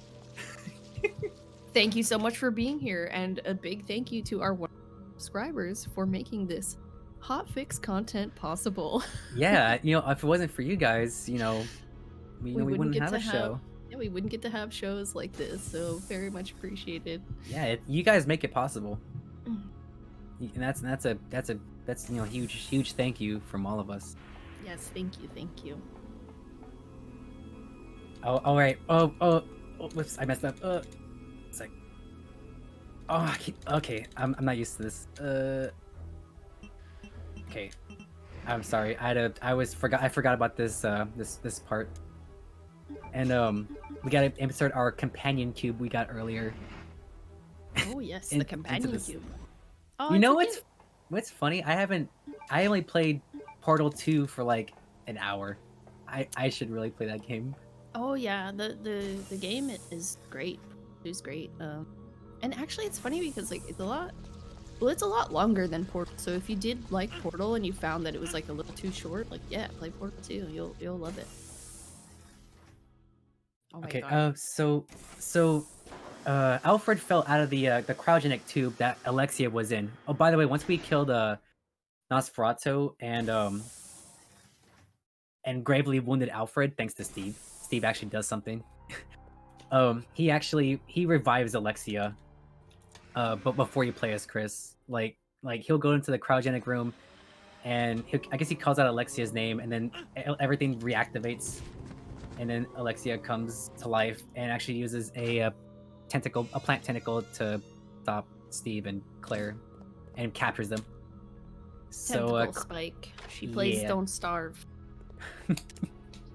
Yeah, so Claire and Steve are here. And yeah, they're here. They're around. Yeah, they're around. But we gotta go and collect a couple of items. Like we actually jacked Alfred's ring. Oh, snatched. Yeah. Yes, Chris stole from the dead. Bad Chris. Man, if they weren't using it. Yeah. It's like, yeah, what? He wasn't using it. And I like to bling bling. He likes to bling bling. When did bling bling happen? Wasn't that like in the 2000s or something like that? Forget. What? Which? Bling bling. Oh yeah, bling bling thing. Yeah. Yeah. Okay, maybe that's on brand right. I don't know. I don't remember. We might have to confirm this. Okay, let's consult with. All right, chat. We need you. When did bling bling happen? Money ain't a thing. Bling bling. Money ain't a thing.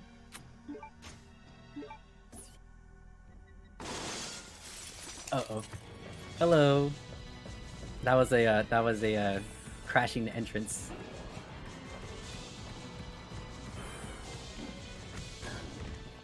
Oh, nice. So there's actually some RNG to these sweepers that I shoot with the bow powder rounds. There is a small chance that the sweeper will not be knocked down, and if that happens, it can recover right away, and it can go in for an attack and possibly poison me. So that's actually something to be wary of. Oh, and hey, there's a giant spider. So in Resident Evil 1, we had a black tiger, which was the name of this spider, and now we have the Black Widow. Very, very generic.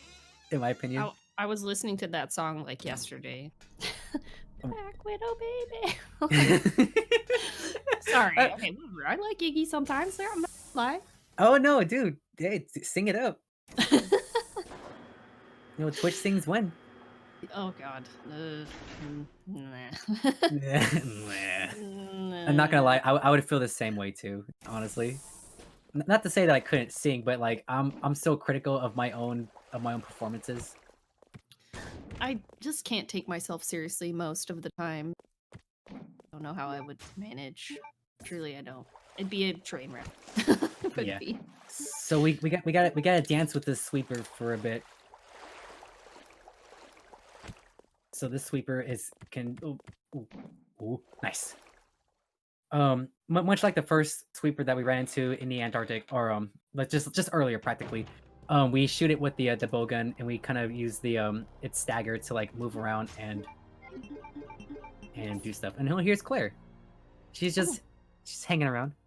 Do they ever have like a moment where they're like reuniting? Yes. I don't remember that Yeah, cutscene. Yeah, just now. Okay, so they actually are like, she's like, Chris, It's like Chris, like, oh, I missed you so much. my brother. It's like, yeah, practically. He's probably it's- like, whatever. I was just hanging out in Europe with babes. Oh yeah, did you okay? So you read that file? You read Yeah, that file in R2 remake. I Yeah, was it's like, like- wait a minute, Chris? Like, what? Just hanging out with the babes. It's like, oh, okay, Chris. I'm you like, do this you. does not sound like Chris. I'm like, someone must have forged that. Who forged it? Not a clue. I think he's like, don't tell Barry or he'll get jealous. Like, what? Wait a minute, he's married. Why would he be jealous?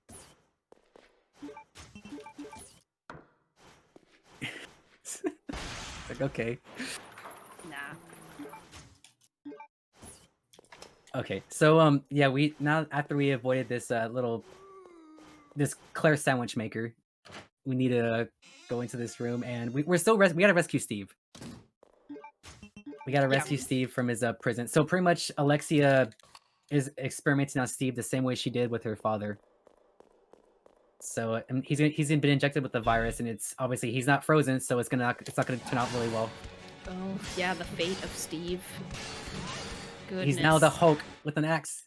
The Hulk. Steve, what happened to you? Alright, it's Alexia in a nutshell right there. So it takes 3 grenade rounds to take out Alexia. It's a really quick fight. Okay, not bad. Yeah, it's really quick. I am unfortunately 1 round short of, but there is ammunition I can grab that is not really out of the way. It's like about 10 seconds or so. Mm-hmm. Not too bad. How are we on time? I paused the stream. We are 1:35:42. Huh? Really? 135. That's It- actually good. Is that bad or No, no. That's actually pretty good. Okay, okay. Despite what happened, That's true. There was a couple of complications. there was a lot of shenanigans that happened. Shenanigans. Shenanigans.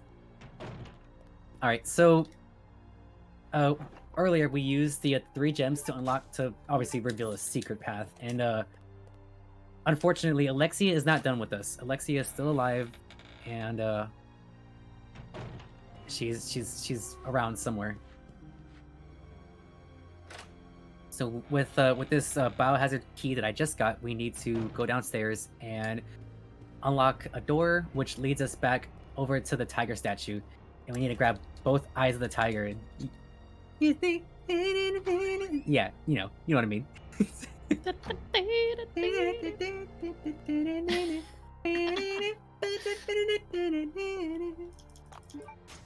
So we grab both of these eyes. Sorry, you're not gonna need this. You're just a statue. You're not gonna need those, tiger. Please.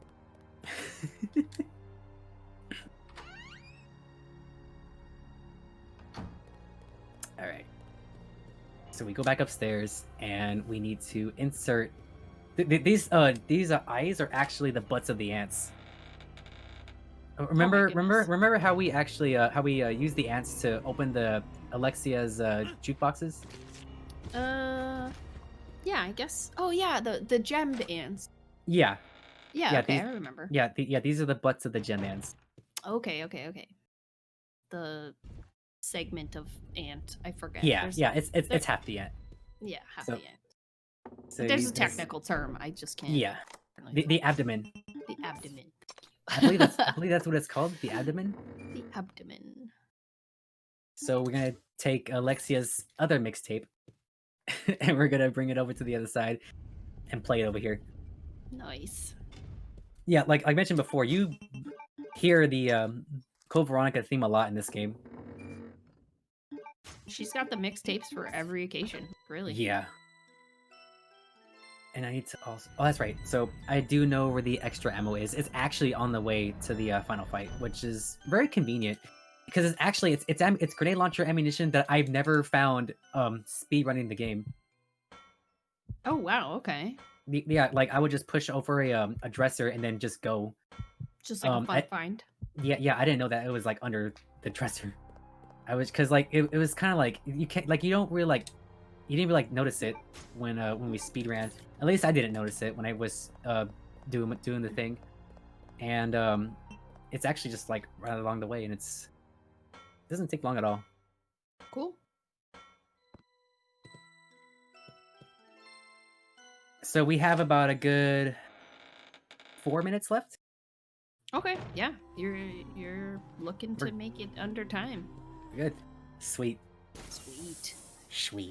I guess we'll find out how much tension build up with these zombies.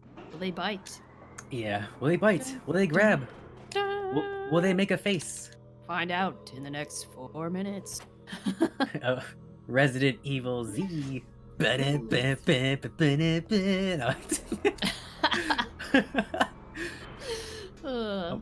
gonna grab this herb for safety though. I only need one. But so Claire is currently locked up in once again in prison. Rat prison. Yep. So yeah, Oh, it's right in here there. on the ground. It's right Oh, there. okay. Yeah, it was like just right there. I'm like, I've never seen that. It's just one of those things I just never like pay attention to. Oh, I gotta grab that. I gotta grab the file. That's the This is actually the there's actually an ID card within that emergency self-destruct manual that Claire had. We actually broke the ID card out of a crystal with the Claire sandwich machine. Oh, okay. Yeah. The I guess the walls that crunch together. Yeah, the little concrete held up by what, chains? Yeah. Oh, something like that. Yeah. Yeah. There's actually an interesting glitch in this game that's gonna be coming up.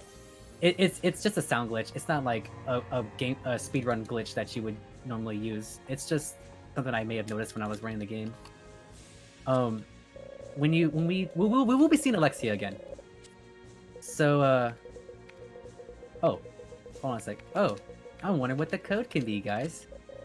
I wonder. Is it very good code? Oh, Very okay. good code. Never mind. It's Veronica. I was close enough. It was. Very. You're just like VER. You were close. Yeah, I was close.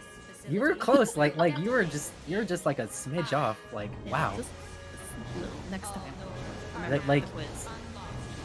Oh yeah, there's gonna be a quiz after this. Oh goodness. Well, I Oh, might my do better on goodness. this quiz than the Deus Ex. Yeah. Hunky's class is pretty tough. Yeah, I'm like the easy B plus A- class.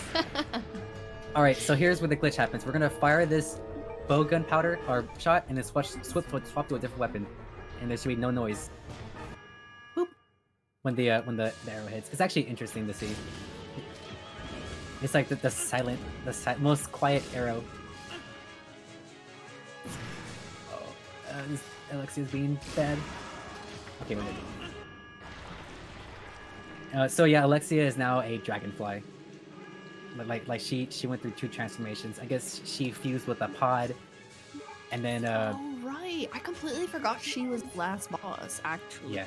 I don't know why. I guess because she's so And that's different. GG time. Oh. Time, by the way. Sorry. Okay, finished. I got it. Claire! What was the No! time? Let me unpause real quick. What is it? 1:40. Oh, 42:20. No way. Yes way. No way. What does it all mean? Oh, considering what happened, I feel like I feel like that should have been a lot more, but that's actually not too bad. You know what? You made it in under time, and that's all we really asked for this show. Yeah. So, thank you. Did you want to Okay. show? You want to show the Well crypt done. thing? Yeah. Let's do I mean, Turns out that Alexia yeah, we have was plenty not of time. winning. we gotta do this. So now the only thing left is revenge. Let her go, Wesker. You don't want her. Wesker. Fine. Despicable. Claire!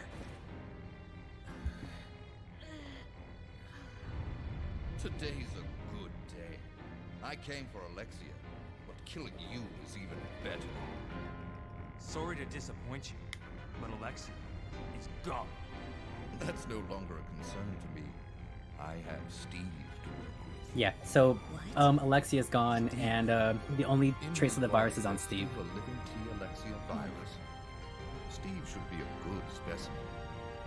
Maybe he'll come back alive just as I did, and be able to see your sister again. You freak! Don't you touch him! I'm sorry, dear heart, but my men have already taken him. You get out of here, Claire. But what about? As a surviving member of STARS, I have to. So this fight has to happen, because this is because if this fight doesn't happen, there's no RE5. True. This is like the I'll end prequel. this once and for all. Yeah. Say hello to my comrades who you've killed. Oh yeah. Also, this cutscene is not in the original Code Veronica. Oh, it's This not? is a Code Veronica X thing. Oh, I see. Yeah, So they added What is they the added more to this differences story. between Code Veronica and Code Veronica X's? I'm It's not just sure right more story. now. Okay. Oh, DOS. Boo. Ow. oh man, this is. Damn, kicked in the chest. Ow. Remember, this is pre-buff. This is pre-buff, Chris. So you gotta imagine that would hurt. Yeah, it was at this moment that Chris Your realized self-destruct I need to get system has been super buff. Yeah, this is the part where I would just sing the Rocky theme. Yeah. Like Baba. So it's like oh that's the Eye of the Tiger. It's like, Oh, yeah, you got ba, ba, ba, ba, ba. that one. Okay, do it.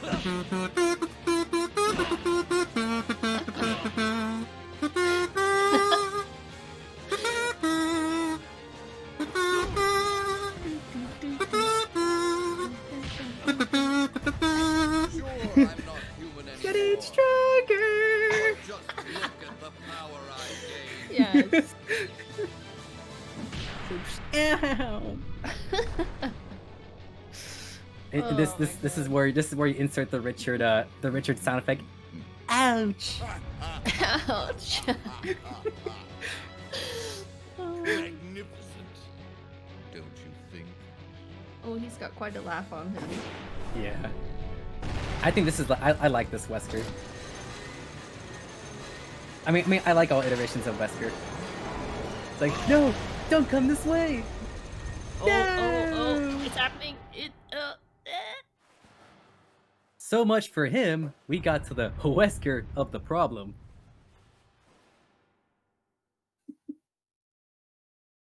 It's like, and it's all over. And it's all. Or is it? Oh, wait a minute. Dun dun dun.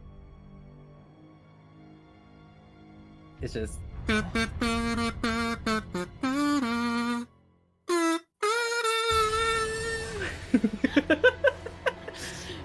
Mere mortal Chris, you cannot harm me.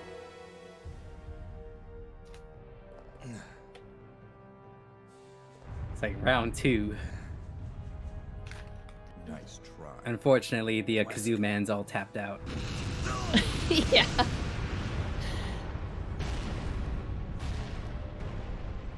Oh, just so you guys know, IGT does run during cutscenes. So normally I would skip cutscenes if I want to know what my IGT was.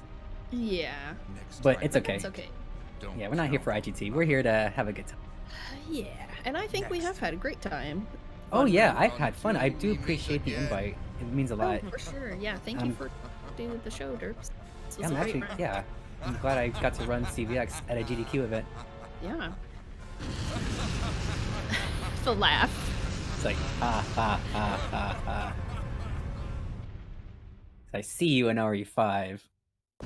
See you in RE5.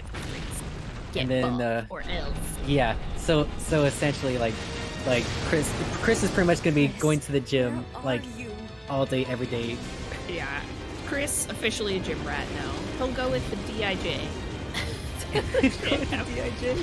Oh He's yeah. gonna be a gym mouse.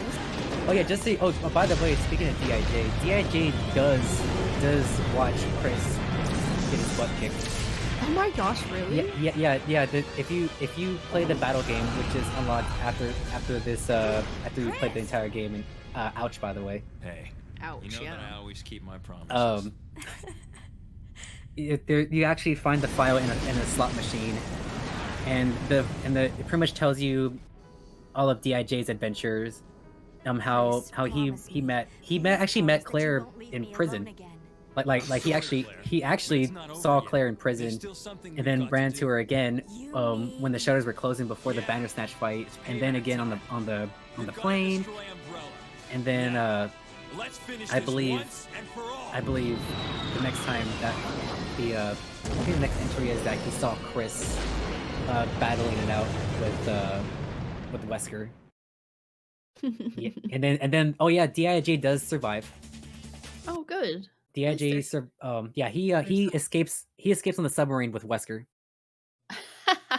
I just picture Wesker with his little pet mouse now. It's like, I can't. It's like all according to plan.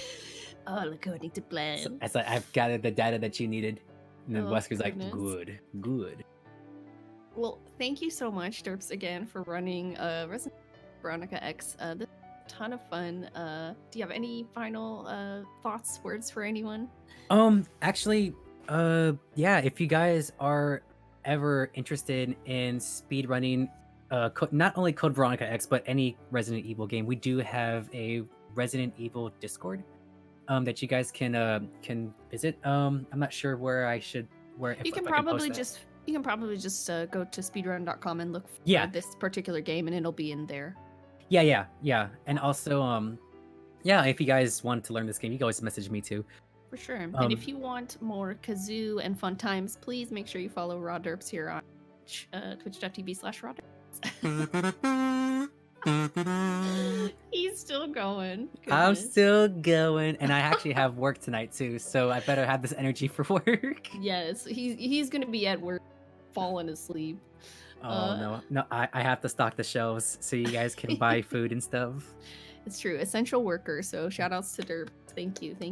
Well, thank you for having me, and thank you all for watching. I appreciate each and every one of you. You guys are awesome. Yes. Well, this has been Raw Derps, and I'm Smooth Operative. Thank you for watching this episode of Time Capsule. We will be back in 2 weeks with a new year and new games. Stay tuned after the break for the raid, and have an amazing day or night wherever you are in the world. Stay safe. Lots of love from the Hotfix fam to you. So, see you later.